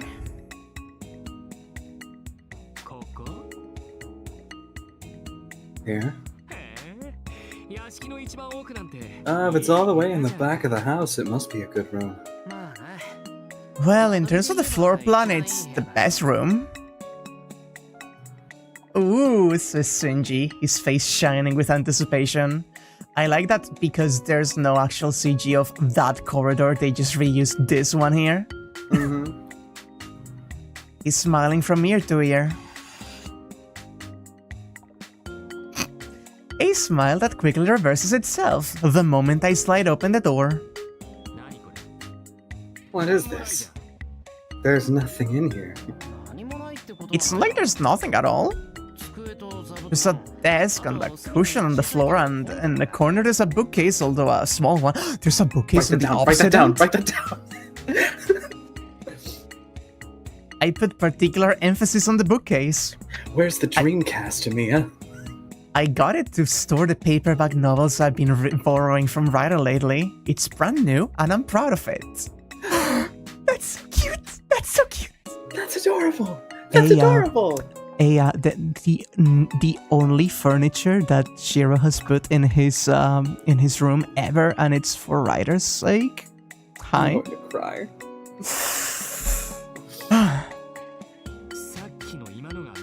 The living room was better. Jeez, you're just as boring as I thought you were, Emiya. That is not the insult you think it is. The living room is the best fucking room in the house. It's not close. Having cursed me out, though still surveying the room, all the same, he turns back toward the living room.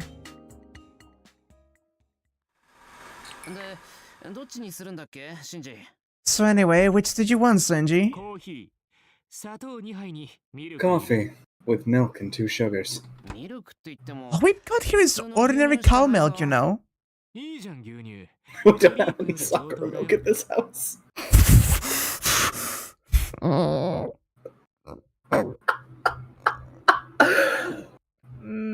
What's wrong with cow milk? It's much better than cream. I'm sorry, do you need a second?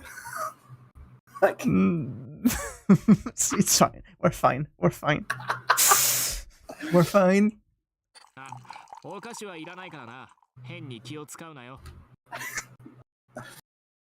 And I don't want any sweets. Don't make any weird fuss over me.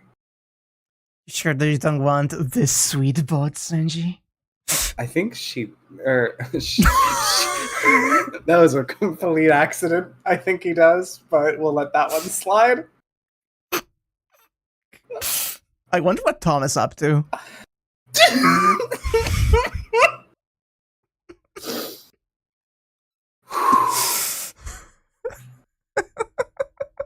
Let's go. Let's just move on. Thanks for that. The tea cake situation here is pretty dire. I put on coffee for Chu and returned to the living room. I'm glad you're enjoying as well, Alec. I'm glad you found this playthrough too. I need you to understand that my family's visiting. My sister is like basically directly below me right now, and I'm trying so hard not to chortle at that, like loudly. You gotta keep your chortles subdued. The chortler. The chortler. Shinji has taken a seat, looking displeased. Not only do you have black tea, but coffee too. You've changed, Amiya. Your tastes have really broadened for one. Aww. I don't think he means that nicely. I've always drunk black tea and coffee. I just like Japanese tea more. I've always liked all of them. Ah, so you weren't like Ryudo after all. Leaving that aside, is it true that you haven't been going to the archery club lately? Sakura seems disappointed. Why should I? Don't confuse me with Mitsuzuri. We're already in the autumn of our 3rd year, you know. It's not like we can do club activities forever. Why? You could just lock Sakura up or something. You don't have a problem with Sakura becoming captain, do you? Well, isn't it good for her to have some responsibility for once? Mitsuzuri can look after her on her own. And I'm not the one you should be telling to go back to the archery club. Wouldn't they be a lot happier to have you rather than me? The autumn tournament's coming up after all. I can't do that. I'm fine with just showing up, but it's too late for me to take up archery as a club activity again. A guy who only shows up once in a while taking up a bow alongside the rest could be unfair to the members who did it for 3 years straight. You're as dull as ever. You're good at it. You don't have to worry about that. You don't have many talents apart from archery. So don't worry about making inferior people jealous. Thanks for that. In any case, what about you? You're really good, Shinji, and I'm not flattering you. It's still not too late. If you aim for the tournament and train seriously, you could definitely make a good showing. I'll pass. I have no attachment to archery. I've moved on. It was a nice way to kill some time. I thought that said it was a nice way to kill someone. It was a nice way to kill some time, no more. What a waste. You were a natural. That's a huge mistake. I have no need to excel in just one thing. That's for losers who don't have anything else going for them. It's unsightly the way people try harder to hone their own special talent. The more mediocre they are. A really capable person is someone who doesn't need to do anything. Huh. If we go by that, then what about Tosaka? She can't do anything, but she works hard at everything just the same, right? That's an innate inclination towards poverty and suffering. There's no cure. She'd have it easy if she didn't do anything. But but she likes hardship. Right on target. You're pretty sharp, Shinji. Of course. Had my eye on Toscan longer than you have. I'm in a better position to analyze. You haven't slept with her. Shinji drinks his coffee with a gulp. After that, somehow philosophical statement. Hey, give me some more. This coffee's pretty good, isn't it? Come on, he says, arrogantly holding out the coffee cup. Our rambling conversation continues. We're both in our third cup of coffee. We're fucking wired. It seems Shinji has started working part-time, and he gives me a report on how it's going. His senior co-workers are useless, the system they use is old-fashioned, and so on and so forth. He's just venting at me. If I didn't know the situation, it would sound like nothing more than one-sided complaints, but luckily, I heard rumors about the restaurant where he works before. If this was just him telling me this, I'd know it was bullshit. According to Neko-san, to make up for the presence of their unmannerly new hire, Kitamura Tea House has improved its flavor and lowered its prices, or so she says. But I'm surprised you're working, Shinji. According to Tosuka, the Matos are quite rich. Sakura's making me pay rent. Old man Zoken may not look it, but he's got quite a lot of money on hand for a retiree. It's just a little diversion. Well, I'll need my own money after I graduate, too. My savings on their own wouldn't be that reliable, so I thought I'd start earning some money now. Huh? After graduation, do you mean you're leaving home? Not really, but I'd look stupid if I did, leaving with no money. But, well, I guess I'm leaning towards going to Tokyo. My mind's about 80% made up already. You're once again wondering about the timeline here. It's Breath of the Wild rules, don't worry about it. The surprises keep on coming. Shinji leaving home. That has a different meaning than when an average person goes to live alone. The Mato family are a lineage of magi. Not anymore. Even if they've lost their magical aptitude, it's unthinkable for Shinji to up and leave home knowing that history. If he left, that could be... Shinji, does this mean you're severing ties with the Mato family? If you asked grandfather, that's probably how he'd put it. My father had a younger brother. Seems he left home and moved away somewhere. He was disinherited altogether. That's what it means to leave Fuyuki. Oh, Can I just say, this lines up so perfectly with the headcanon that I told you when we were talking about trans Shinji, like, I don't know how many years ago. Yeah? I feel so incredibly validated. Yeah, there's Soofs in chat because, well, you will see eventually. Oh no. I see. Have you told Sakura? I have. Told her to think about her own plans, you know. If I leave home, that's the end of the Mato family. There'll be nobody to carry on the name, so she'll have to leave too. Shinji? What? It's only natural. Just so you know, the Mato family fortune's all mine. Once grandfather drops dead, I'm coming back for it. So tell Sakura not to waste it all, alright? Where he's just trying to act tall for showing consideration to Sakura, even I can tell despite having known him for 5 years. But in the same tone as always, he mentions the best option for Sakura.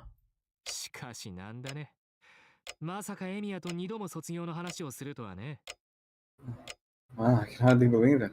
To think that this is the second time I'm talking about graduation with you, Emiya. When we first met, I never thought it would last this long. Yeah. Now that I think about it, we didn't have much in common. We spent more time talking like this than we did going out and doing anything fun. That's because you're no fun to have around. I only ever kept you company when I had no other plans. You said that a lot. I must have backed you up in at least 24 different fights. It seemed every time I went to our meeting place after school, there were upperclassmen waiting to kick your ass. That wasn't just me. Wasn't it your fault they zeroed in on us? I can't help but stand out wherever I go, but being as intrusive as you is an easy way to make enemies when you're a kid. Well, now that he mentions it, maybe so. Looking back, it was 5 years ago. It was right around this time of the year that Mato, Shinji, and I met. Oh! This is a whole scene. After school, on the day before the cultural festival, a single first-year student was surrounded by third years. He was being picked on for making a sign that didn't match their design. I knew that the first year had to work for days making the sign on his own, and that the third years hadn't done anything. So I couldn't help but butt in and give them a piece of my mind. Damn, you're annoying.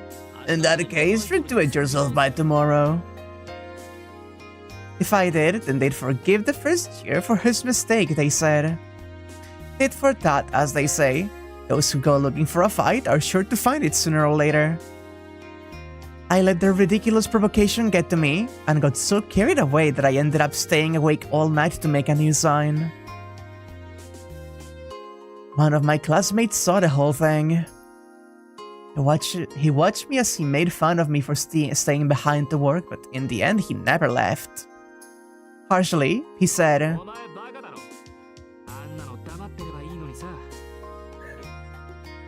Is that Shinji? I can't tell the voices apart. It is. You're an idiot. You should have just kept your mouth shut.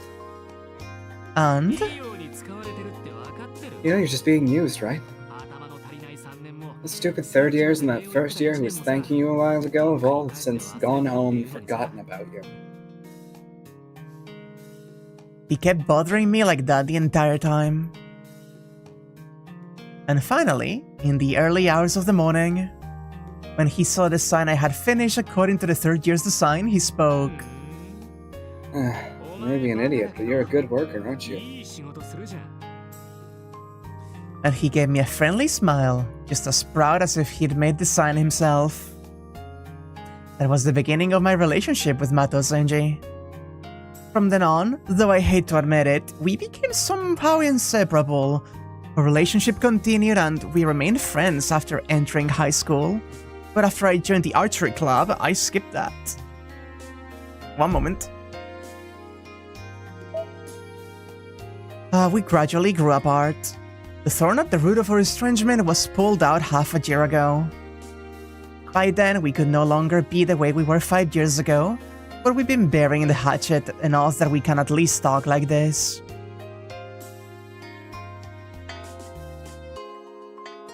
The clock strikes 3. Shinji finishes his third cup of coffee and stands up. Is it that time already? I have to meet someone, so I'm leaving. And I only dropped by today because I had the opportunity. Don't get any funny ideas from it. It's not like I wanted to hang out with you or anything. Got it, but you sure? If you wait a little longer, Sakura will show up. I'll pass. Not fond of noise. Just imagining everyone swarming on this place gives me the creeps.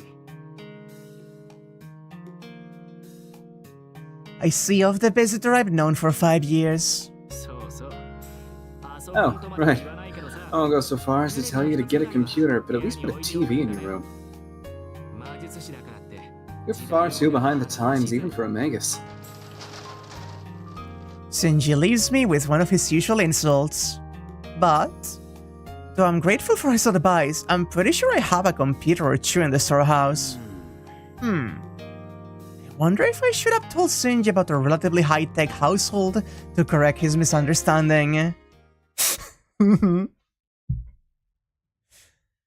Goodbye, James. And yeah, no, I said this before. I said this before, but Hollow Ataraxia is one of the best, like, wish fulfilling continuations to any series I've ever seen.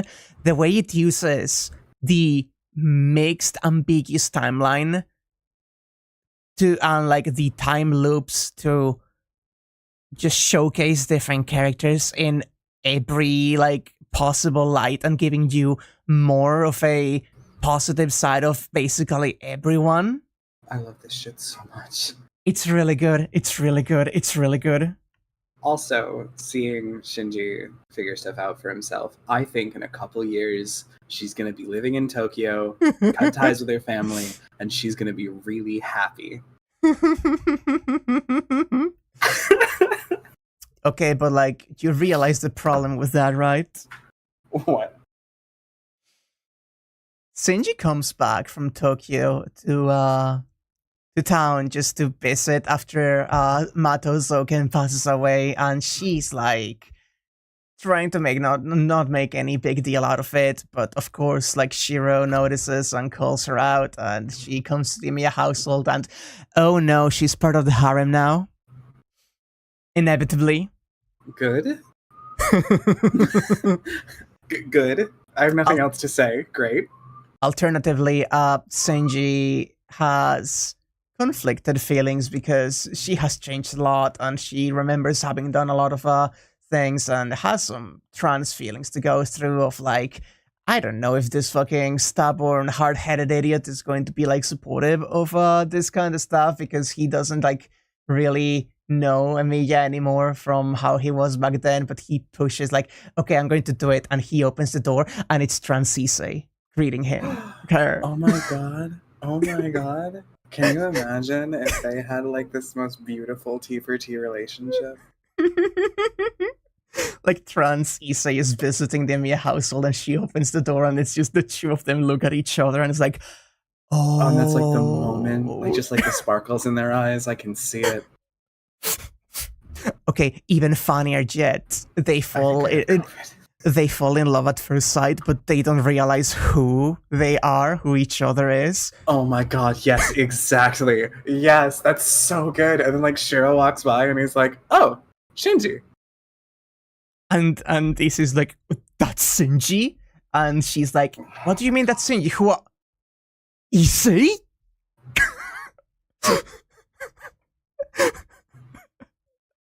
I'm gonna throw up. And so, the Fujoshi becomes Himeyoshi.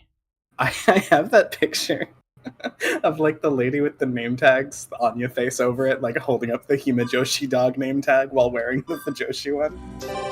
I love that. I fucking love that. I am actually curious to check in on the church, specifically. Should Let's go to the fucking church.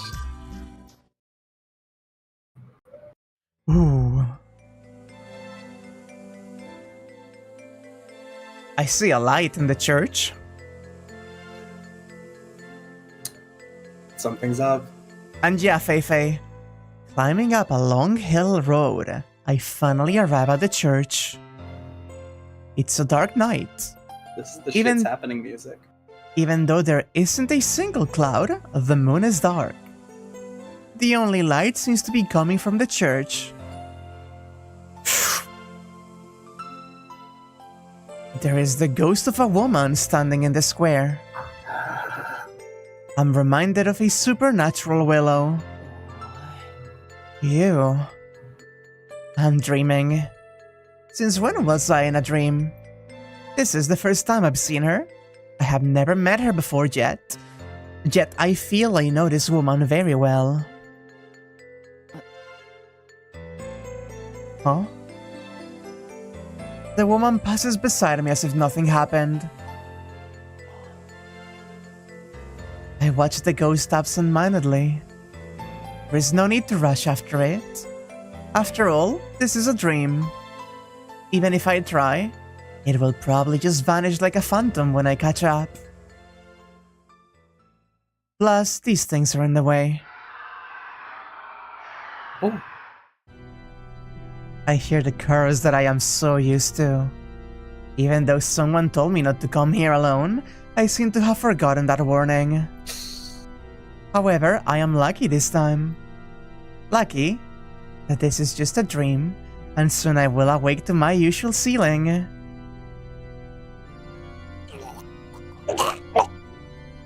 Brutal claws run through my liver, stomach, like a strawberry stuck with a fork. Legs. They pass through my joints, arriving at the face and neck. I no longer have a throat and cannot match the scream. Only the sound of air escaping. Help.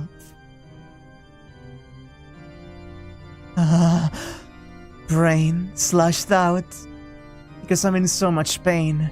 Because this situation is so vexing, I want to take my frustration out on some stuffed animal. Stabbing the silly, non-resistant toy with a kitchen knife, a slaughtering act that anyone can do, simple and tasteless. I feel sick with it, nauseous, that I'm playing the part of the stuffed animal. He's sick with it. Oh, I'm alright. This is a dream. Now, as soon as this crunching incident ends, it will be as if it never happened. Because it will have never happened. Because I will wake up in my next form.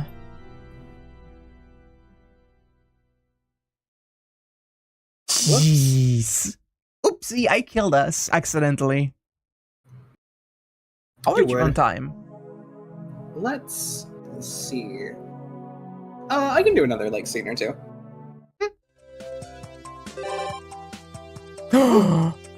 I'm so glad, but one moment. Okay, we cannot go to school Ryder without is. committing.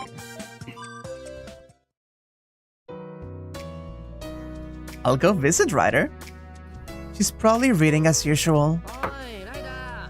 Hey Ryder, Oh, great timing.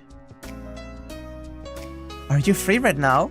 Just as I'm about to ask her that, she sleeps right by me. Huh? What is it with pouty women walking past Shirou today? As if she has something to do, she walks by rapidly.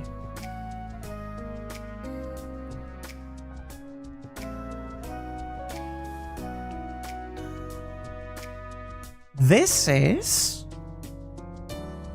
the view from Shirou's room. That curb is Shirou's hallway. It would have to be, wouldn't it? Which means that the room next to Shirou's is accessible through a paper door on the left of that hallway. Oh well, so much for that. Maybe I'll just drink some tea by myself. Quick, Shirou, she's gonna take the bike. Yes, it's about today's appointment. No. I've run into Ryder again. I'll make some tea for her too, just in case. Since the teapot's still full of hot water, I quickly brew some roasted green tea. Yes, is there an opening this afternoon? As to the stylist, yes, please tell her I'm in her debt. Then 3 o'clock it is. Thank you. Stylist? I bring the tea into the living room and offer some to Ryder. Ryder, were you on the phone? Yes, with the beauty salon. Oh. I'm not sure what I'm so surprised about, but the revelation does drive me into a temporary stupor. Well, Ryder is a woman in her prime after all. It's no surprise she'd go to a salon. But for a beauty like her to go to the same place in Miyama frequented by Homurahara students? Salon? You mean the one in Miyama? Yes, the length of my hair makes it very difficult for me to care for it by myself. I get it done about twice a week. Ah. Ryder's hair. Now that I think about it, I suddenly feel like touching her ever-waving, smooth strands of hair. It would be so nice to run my hands through them just once. No, down boy. That's a very good way to get yourself killed. So, your hair grows? No, but it does become disheveled, and... Ryder sips her tea. when I turn back from spirit to physical form, my hair returns to its original state. Then why don't you just do that? I do not wish to be a burden on Sakura over something as trivial as hair. Therefore, even if it is truly bothersome, I must take care of my hair myself. Frankly, having it disorganized also puts me in a bad mood. I love her so much. Being a woman seems tough in more ways than one. Thank you for your concern, Shirou. However, I would like you to put Sakura's well-being ahead of mine. I'm merely her servant and nothing more. Sakura would be happy to have you show such concern for her. And I'm happy to see you two get together. I see I'll do my best. Yes, I realize it may be harder than fighting in a battle, but please try your best.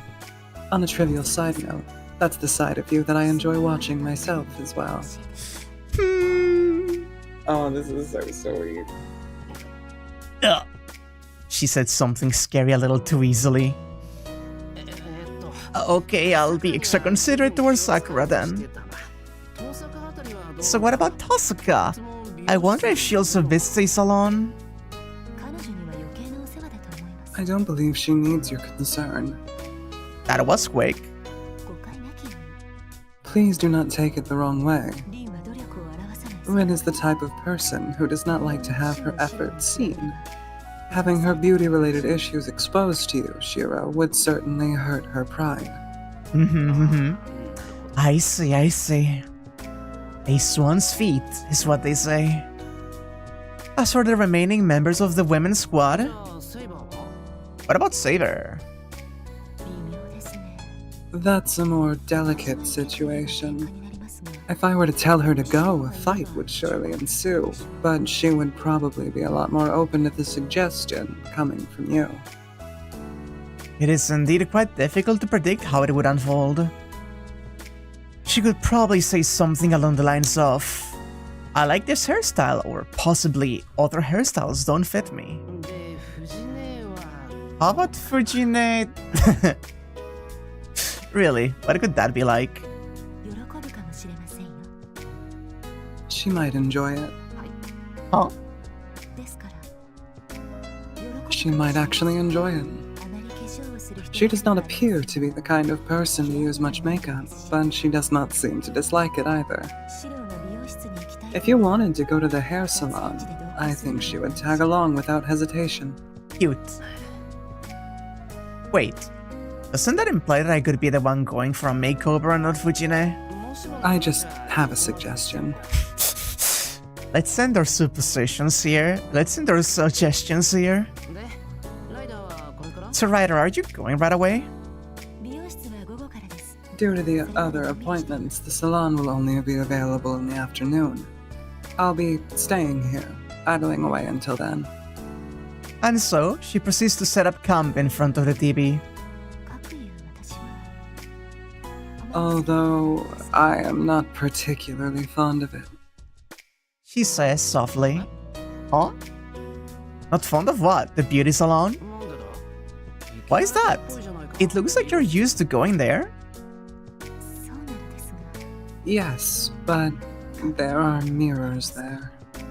Oh my gosh. Ah, there are indeed a lot of mirrors in a hair salon. Ryder's true name is Medusa. Her tail includes a defeat with a mirror-like shield. Legendary shield of mirror, isn't it?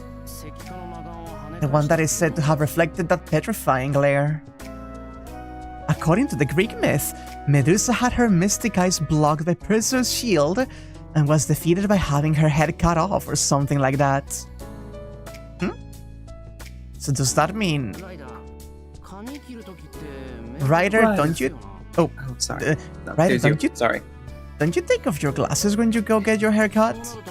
Yeah. Meaning, you could be looking in the mirror. Wouldn't you be petrified? No, I do not get petrified simply by looking in a mirror. That man relied on the reflection to fight me, to avoid looking directly in my eyes. Oh, I see. Perseus' shield did not reflect the mystic eyes. He merely made them ineffective by avoiding eye contact. Then why do you have a problem with mirrors? Do you know You what weren't- trauma is? You weren't specifically beaten by a mirror. I can understand you might dislike them, but avoiding them? Isn't that a bit too much? Well, that's not necessarily true either.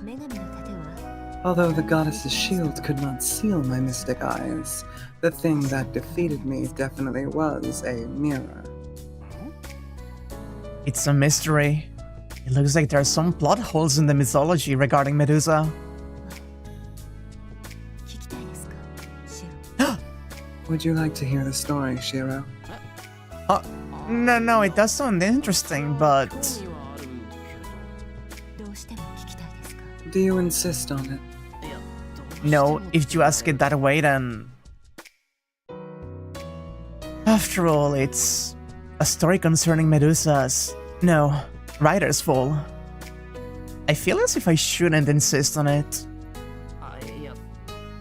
No. I like to hear it if you're up for it. Understood. I prefer not to reminisce about such things, but if you want to hear about it, then I will tell you.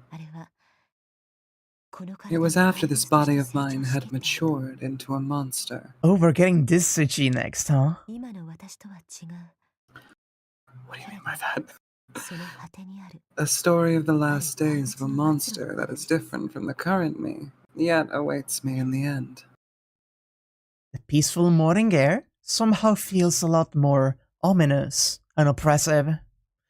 I'm not sure if she's enjoying my frightened reaction, or if it's just a foreshadowing technique. Ryder quietly begins the story of her past self's final moments.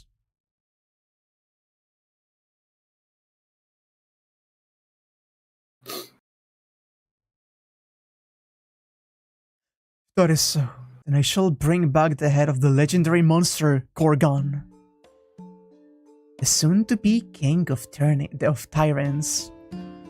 And the future king of Mycenae, Perseus, said this at a banquet. The warrior most favored by the gods in the Greek world. Perseus, the son of Zeus, the king of the gods, won on the day of the banquet. To prove his bravery and save his mother, he vowed to defeat the monster. The faraway solitary island was one of the places where those exiled by the gods lived. A hideous monster lurking at the end of the world. According to the rumors, it resided in the Titan's ruins, a place resembling the cunning evil of the sirens and the chaotic disorder of the chimeras. Once a glorious palace of the gods, there was no trace of its former beauty on the island. It was now a demonic realm, the likes of which cannot be found elsewhere. The name of that sacred place was the Shapeless Isle. A place not even birds could visit. A hell on earth. 5 noble phantasms were given to Perseus. A pair of winged sandals so that he could fly through the air. A helmet that granted invisibility to its wearer. A bronze shield, polished like a mirror, the gift of the goddess Athena. A snake hunter scythe, Harpy. Oh, is that why Lancer Alter Medusa uses a scythe? She may be using the snake hunter scythe itself. It's visually more like a sickle, as depicted in statues, but that's really interesting. and a bag to contain the monster's head, Kibisis. No warrior in the history of Greece had ever been given this many noble phantasms. Perseus equipped himself to win and gathered much information to aid him. A wealth of trustworthy weapons and a strategy to utilize them. That's so cool, actually. That's so sick. That's so awesome. Although he had neither seen the foe nor ever set foot in the demon's lair, he had not a speck of fear. Until the day of the battle. Until the moment he descended to that dark palace. The island was drastically different from what he had heard before. The sun did not shine, the air was stale, and all living things melted away. A hell that did not permit the very existence of life. A dark palace stained with blood. A place that could trick one into thinking that his time had already come and he had fallen into the afterlife. Although favored by the gods, Perseus, who had yet to prove himself as a hero, could not bear the sight of it. Perseus ran deeper into the palace as if he were escaping. His dreams of slaying the monster gloriously were long gone. Any longing for fame had long since left his mind. He only wanted one thing: find the monster, take its head, and escape from the island as quickly as possible. The stale air was burning his skin, and his feet were slowly melting away where they touched the ground. Simply stopping could spell certain defeat. The foolish challenger could perish as the monster slept quietly inside the palace.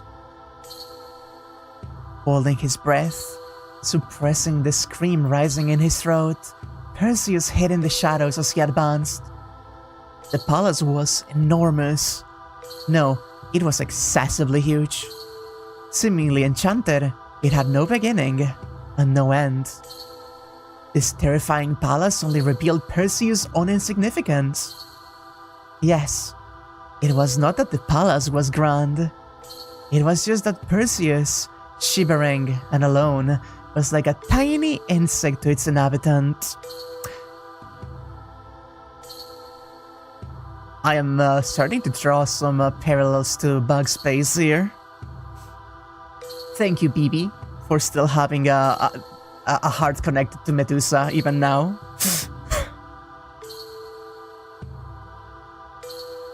And so, a few minutes, no, hours later, the mirror shield warned Perseus. The shield reflected the surroundings on its mirror-like surface. A detector of sorts. The shield shows the dark palace's layout as well as Perseus' own heartbeat. And the heartbeat of a nearby monster, fast approaching. The view distorted. A grotesque creature emerged from darkness. Yet one cannot stare at it directly. Perseus used self-suggestion to force himself not to look at nothing but the shield until the very end. Yeah? Yeah? I was just thinking the same thing about the alien motion tracker. Like, that's so interesting. It was already too late to back away. Oh, that's making me so motion sick. Oh my god. A fight was inevitable. Seconds later, Perseus flew through the air and issued his challenge to the monster. And then, he suddenly realized that something about the legend was off. This place was inhabited by 3 beautiful sisters. But the shield showed only 2 heartbeats. His and the monsters in front of him. Then, the heartbeats of the petrifying snake's princess's 2 sisters. Just where could they have disappeared to? A gigantic something came, pulverizing the forest of stone statues in its way. There she is. There she is. Oh my gosh. There it is. That's Gorgon. Oh my goodness.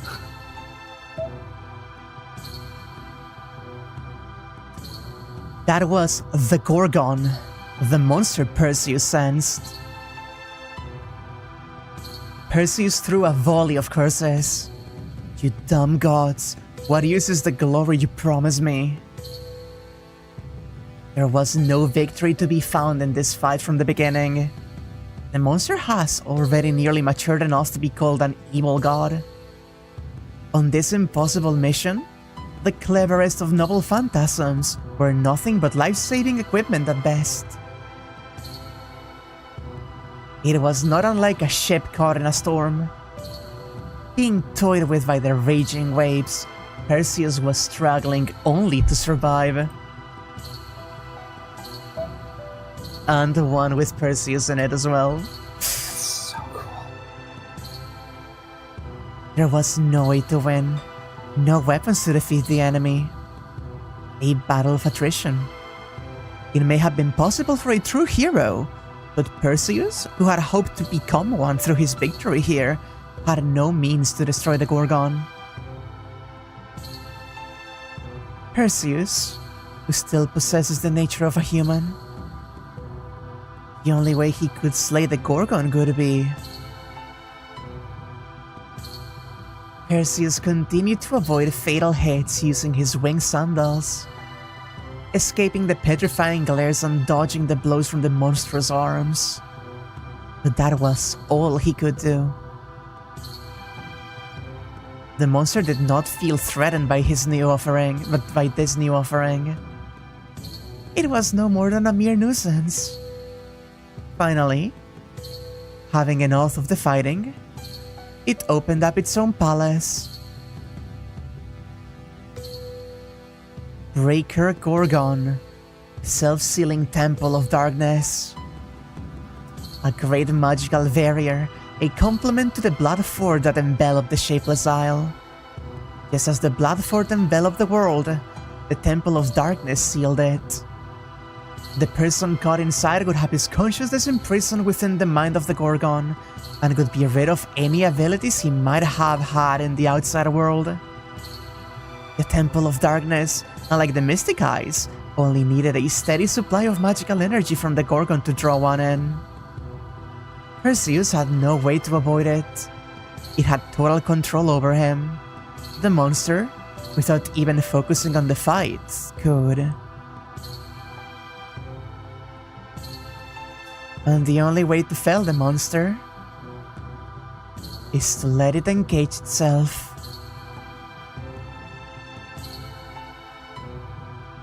Kibisis, the bag that is said to have carried Medusa's head.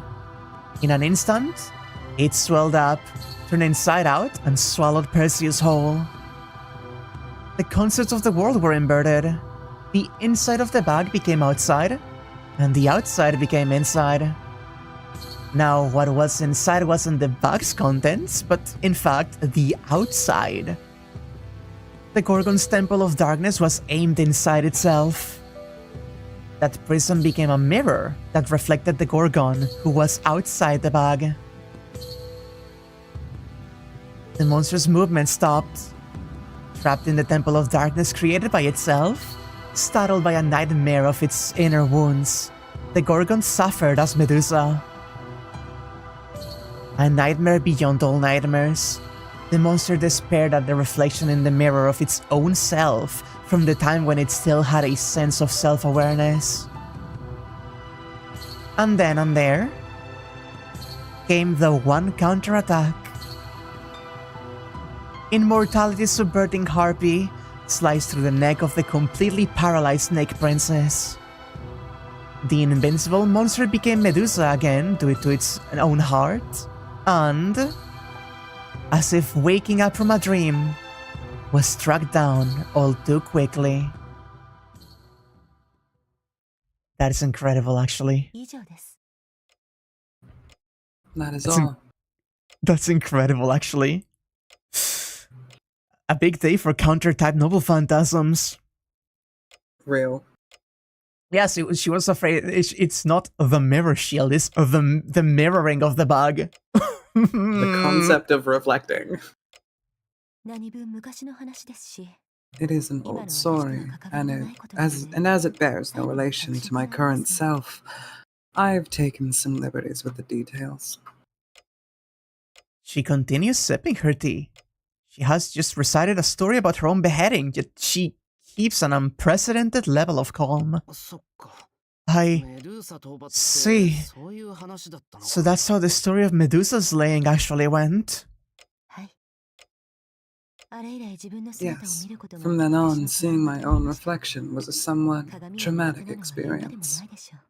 Needless to say, I have difficulty with mirrors. Oh, hon. Now I get it.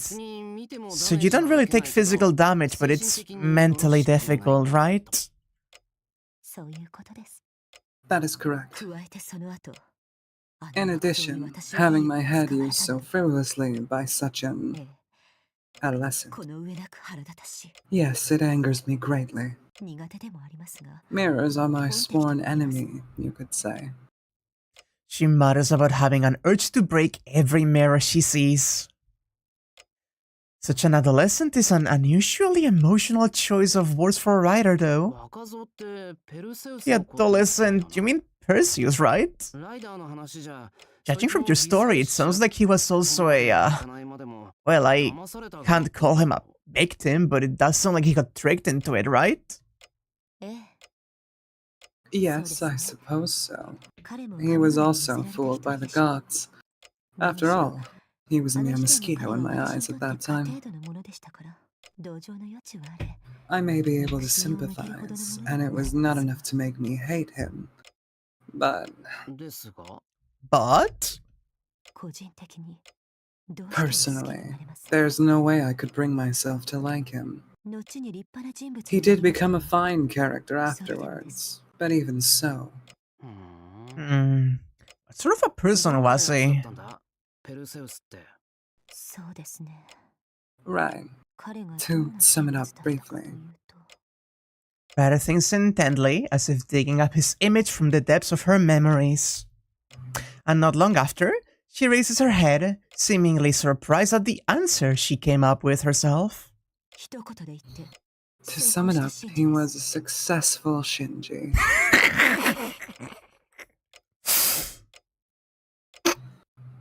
Oh. That conjures up an extremely clear image in my head.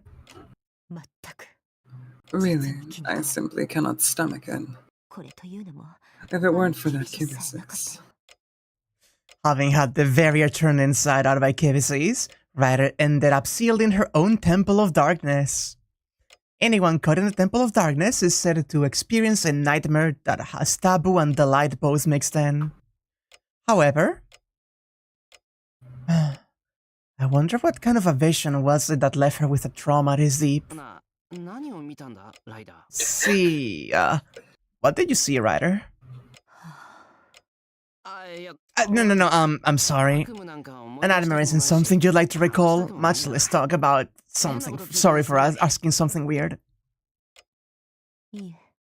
No. As far as dreams are concerned, I do owe you. It would not be fair for me to refuse to tell you about mine. A successful Shinji, Jesus fucking Christ. That's like the worst thing she can call you. We've actually seen, like, I think, a little, like, blurry image of Perseus at this point, I think? Or maybe, like, more than a blurry one, but he is a little bit of a Shinji face, yeah. He's a little bit of a seaweed. A little bit of a seaweed man. Ryder straightens her posture once again.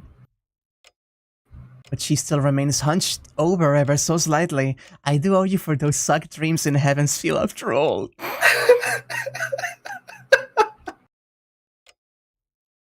It must be an ever greater challenge to endure than the story of being beheaded. Well, that nightmare.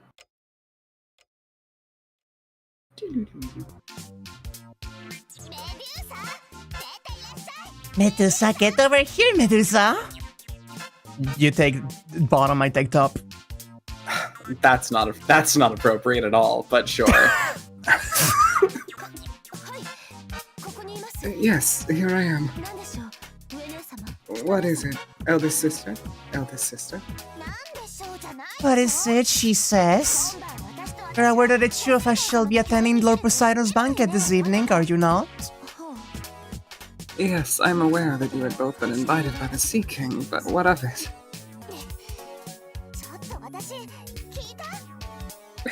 Did you hear that, other me?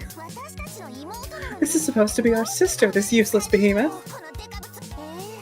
Yes, it is quite a bothersome to have such a brainless person as family. I see. Okay, Uriale is the angry one, Steno is the calm one. It will have to be 5 boys because they are searching. I'm so confused. But the one with the smoother voice is Ju, and that's the bottom one. You read that. Yes, it is quite bothersome to have such a brainless person as family. I can't tell any of these voices. That's the same, that's the same, that's the same. Medusa, perhaps you're a dinosaur. I do wonder if your brain's as big as our hands. Sisters? If it's about the dinner preparations, I'm getting to it just now, but... Really? I've had it now. I was asking if our attires were ready. Yes, I'll get them prepared. You'll get them prepared. They aren't already. I'm sure she's planning on making us look bad with ill preparations for her own amusement. No, that's not it.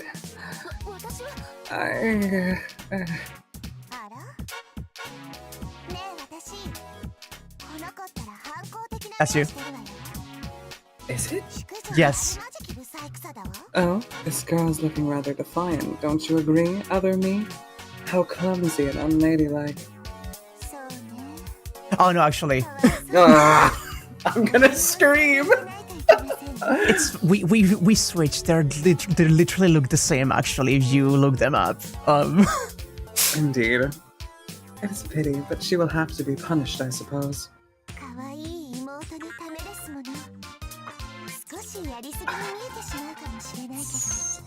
Go for it. Should I just keep going? Fuck it. Yes. It's all for the sake of our own beloved sister. It might appear that we're going a little too far, but we must steal her hearts and set her straight once again.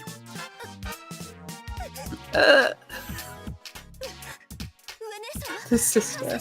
I'm repenting. Can you send me that expression? Yes. Absolutely. I will do my best tomorrow, so please forgive me today. Are we adding Ryder to the list of princesses? Oh my god. Oh, god damn it. That's right, you should know your place. Alright, we will soon be enjoying ourselves at the party, so we shall forgive you. Now, Medusa, our dresses. What is it, elder sister? What is this? I can't believe my eyes. It looks like there are 3 sets of dresses to me.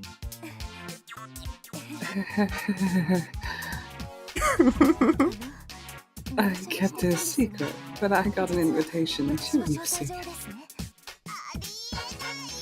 Impossible! Take this! I'm gonna scream.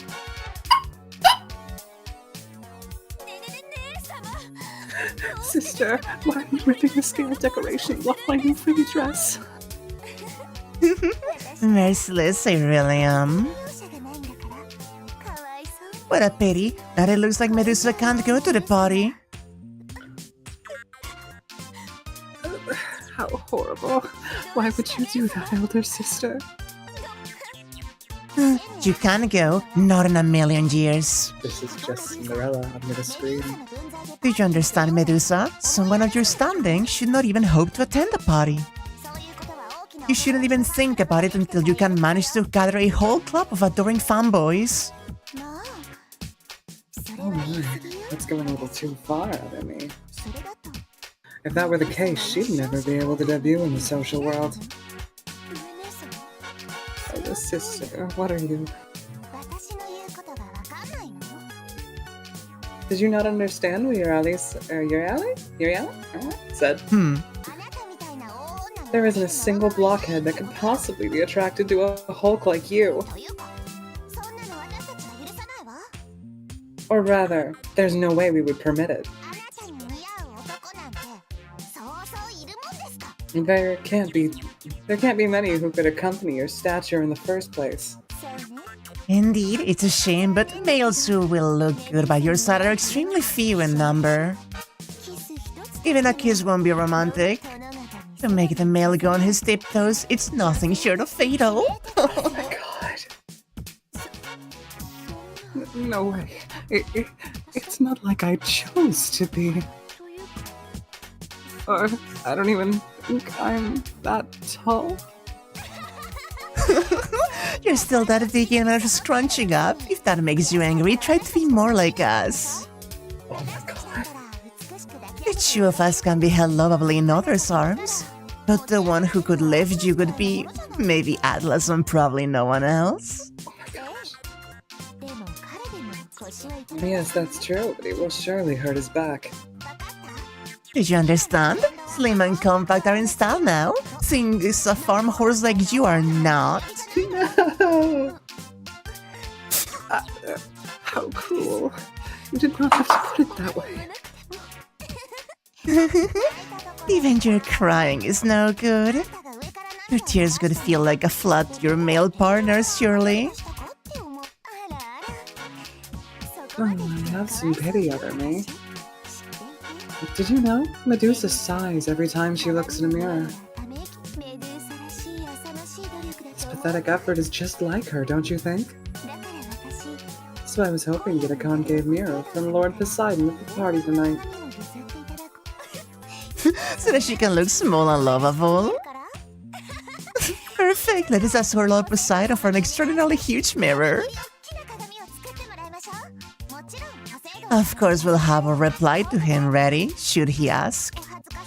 It's rather embarrassing, but our little sister has a mental affliction that prevents her from looking at normal-sized mirrors, we'll say. Mean to her. So mean to her. Splendid. Oh, really? We care too much for our little sister? Don't you think so, Medusa? Sisters.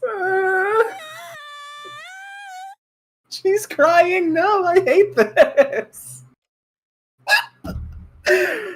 What a horrible nightmare. And so, several minutes have passed since Ryder closed her eyes. Ryder? About the nightmare. I have changed my mind. Let us leave old stories here for now. Also, it will soon be time for the appointment. Ryder gets up from her seat. I regret asking. It really was an insensitive request. Then do excuse me. And to clarify a potential misunderstanding, the Kibisis-induced nightmare was not such a bad thing from my point of view. It was not excruciating pain that paralyzed me. It was the joy of seeing people I never thought I would meet again. Aww. Huh? It's not unlike the situation you're in. I was being whipped around by everyone, but those were still the best days of my life. It might, in fact, be the fear of reminiscing about those times that brings about my hatred of mirrors. Aww. By the way, I'm taking the good bike. She leaves with a kind smile. I can't help but feel happy seeing such a smiling face. Happy, but I'm not really getting whipped around, Ryder. No, but what's with this surging feel of companionship for Ryder? What a lovely scene. Oh my god. There's so much new stuff. Okay. Shall we leave it here? Now wouldn't be a bad time. I do have food to go prepare. I am think that could be- unfortunately tasked with the eats. Oh my god. Oh my fucking god. So that was a lot of really good like story progress. I'm Incredible still not stuff. over Bazett, just to be clear. Bazett is incredible. She fucking punches it. She punches the orb. And the blade comes out of the orb. God, it's cool. We got Rin in with all of us now. Oh, she's back. And we got some very good Rin rider lore. Yeah. Question, chat. Very important question. Do we actually get to see in a flashback like that at any point the appearance of Steno and Uriel, or am I free to send stuff with the 3 Gorgon sisters to Anya? We also got casual Shinji. Do not forget casual Shinji. We did get Shinji being very boyfriend to Shirou. Yes, okay. We do get their designs only as a silhouette from the back. That's fair. I will hold it until then. Indeed. Hey, I love this so much. Hollow Ataraxia is so fucking, like... Peak.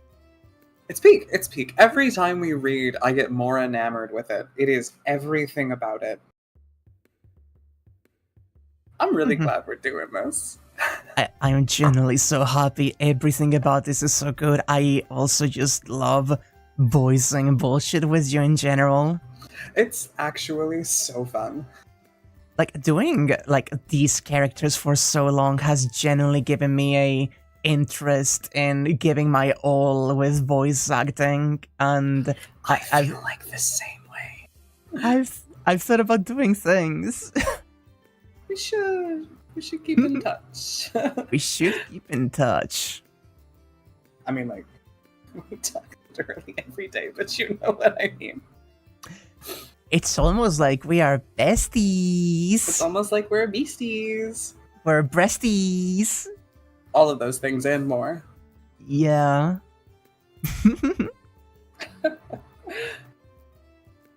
Wonderful time having you here as usual. As always. And as always, thank you for having me along, and thank you especially to everybody in chat for being along every single week. The numbers on these streams, I know focusing on them isn't good, but I can't help but notice they're always really good. It's the fact that we haven't gone down below 24 people watching this the whole time. I know, it's wonderful. Yeah, your voice work this time was amazing. I love you voicing Undermine. I try so hard because I love that little bastard so much. You do so well. I cannot imagine him without your voice. That's genuinely so sweet. Oh. Good times. Very good times. Alas, it is time for me to abdicate my throne and remove the crown. Oh no. No longer princess, just Wak. We are inextricably tied to your love of fate now. That is one of the kindest things you've ever said to me, and you've said a lot of kind things to me. That is so sweet. That is so incredibly beautiful. Oh my That's god, lovely. Han. That is so personally significant. Oh my gosh. Also, hi Dindy. You do get your participation star. Showing up late means you weren't marked absent, and that's what counts. Unless you are my old English teacher during my the degree I dropped from because she would just not let you come in if you came in late. Ugh, disgusting. Even if it was by 1 minute. Disgusting. It was the worst. I love you, Wack. Thank you for having me along. I love you, chatters. Thank you for watching. It is my pleasure being here with you and with all of chat, honestly. 100%. This is a highlight of my week every week, and as soon as it ends, I spend the rest of the week being excited for it. I'm going to go prepare food, but Come on, John. In the meantime, have a wonderful time, Wack. Bye-bye, All of you hon. have a delightful week, and I will catch you on the flipped side. Bye-bye! And speaking of bye-byes, I do have to basically go immediately. I don't have much time for actual, your general, like, chattings. I do have a question, though. 9 million noble phantasms and a plague upon her. Thank you, Han, for the evening wishes. I am so Listen. She is not going to be normal when we see Angraminius full design. Once the shadows are gone and we get to see the boy, she's gonna be really normal about him.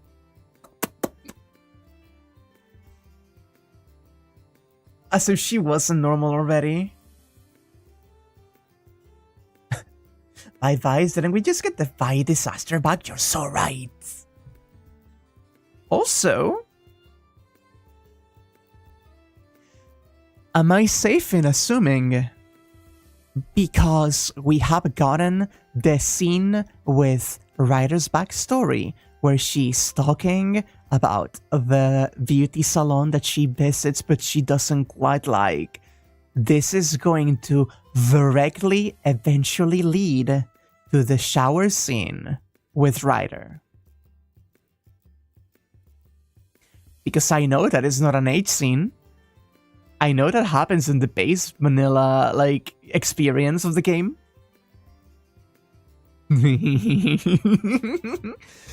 Would you say there's a chance for us to get to that next time? Or is that asking for too much?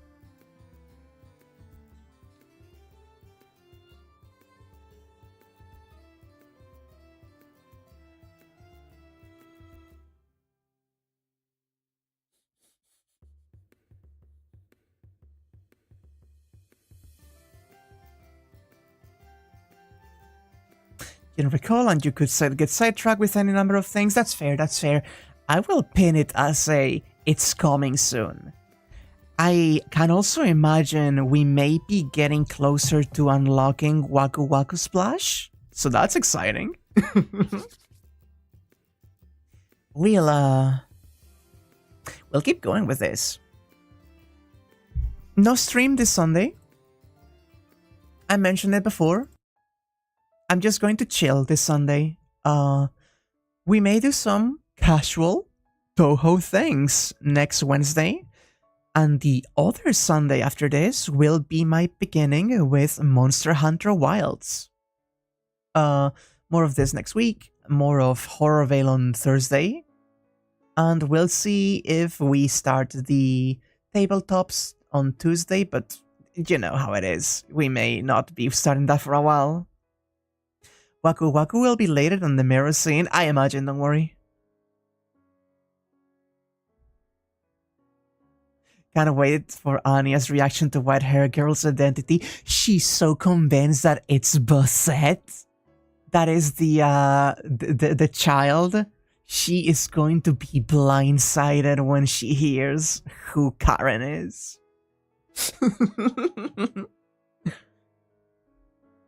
Ah. Anyway, this has been generally wonderful. And I'll be seeing all of you next time, chat. Thank you all so much. Genuinely, you are a delight to be around. And I'll be seeing you soon. Bye-bye!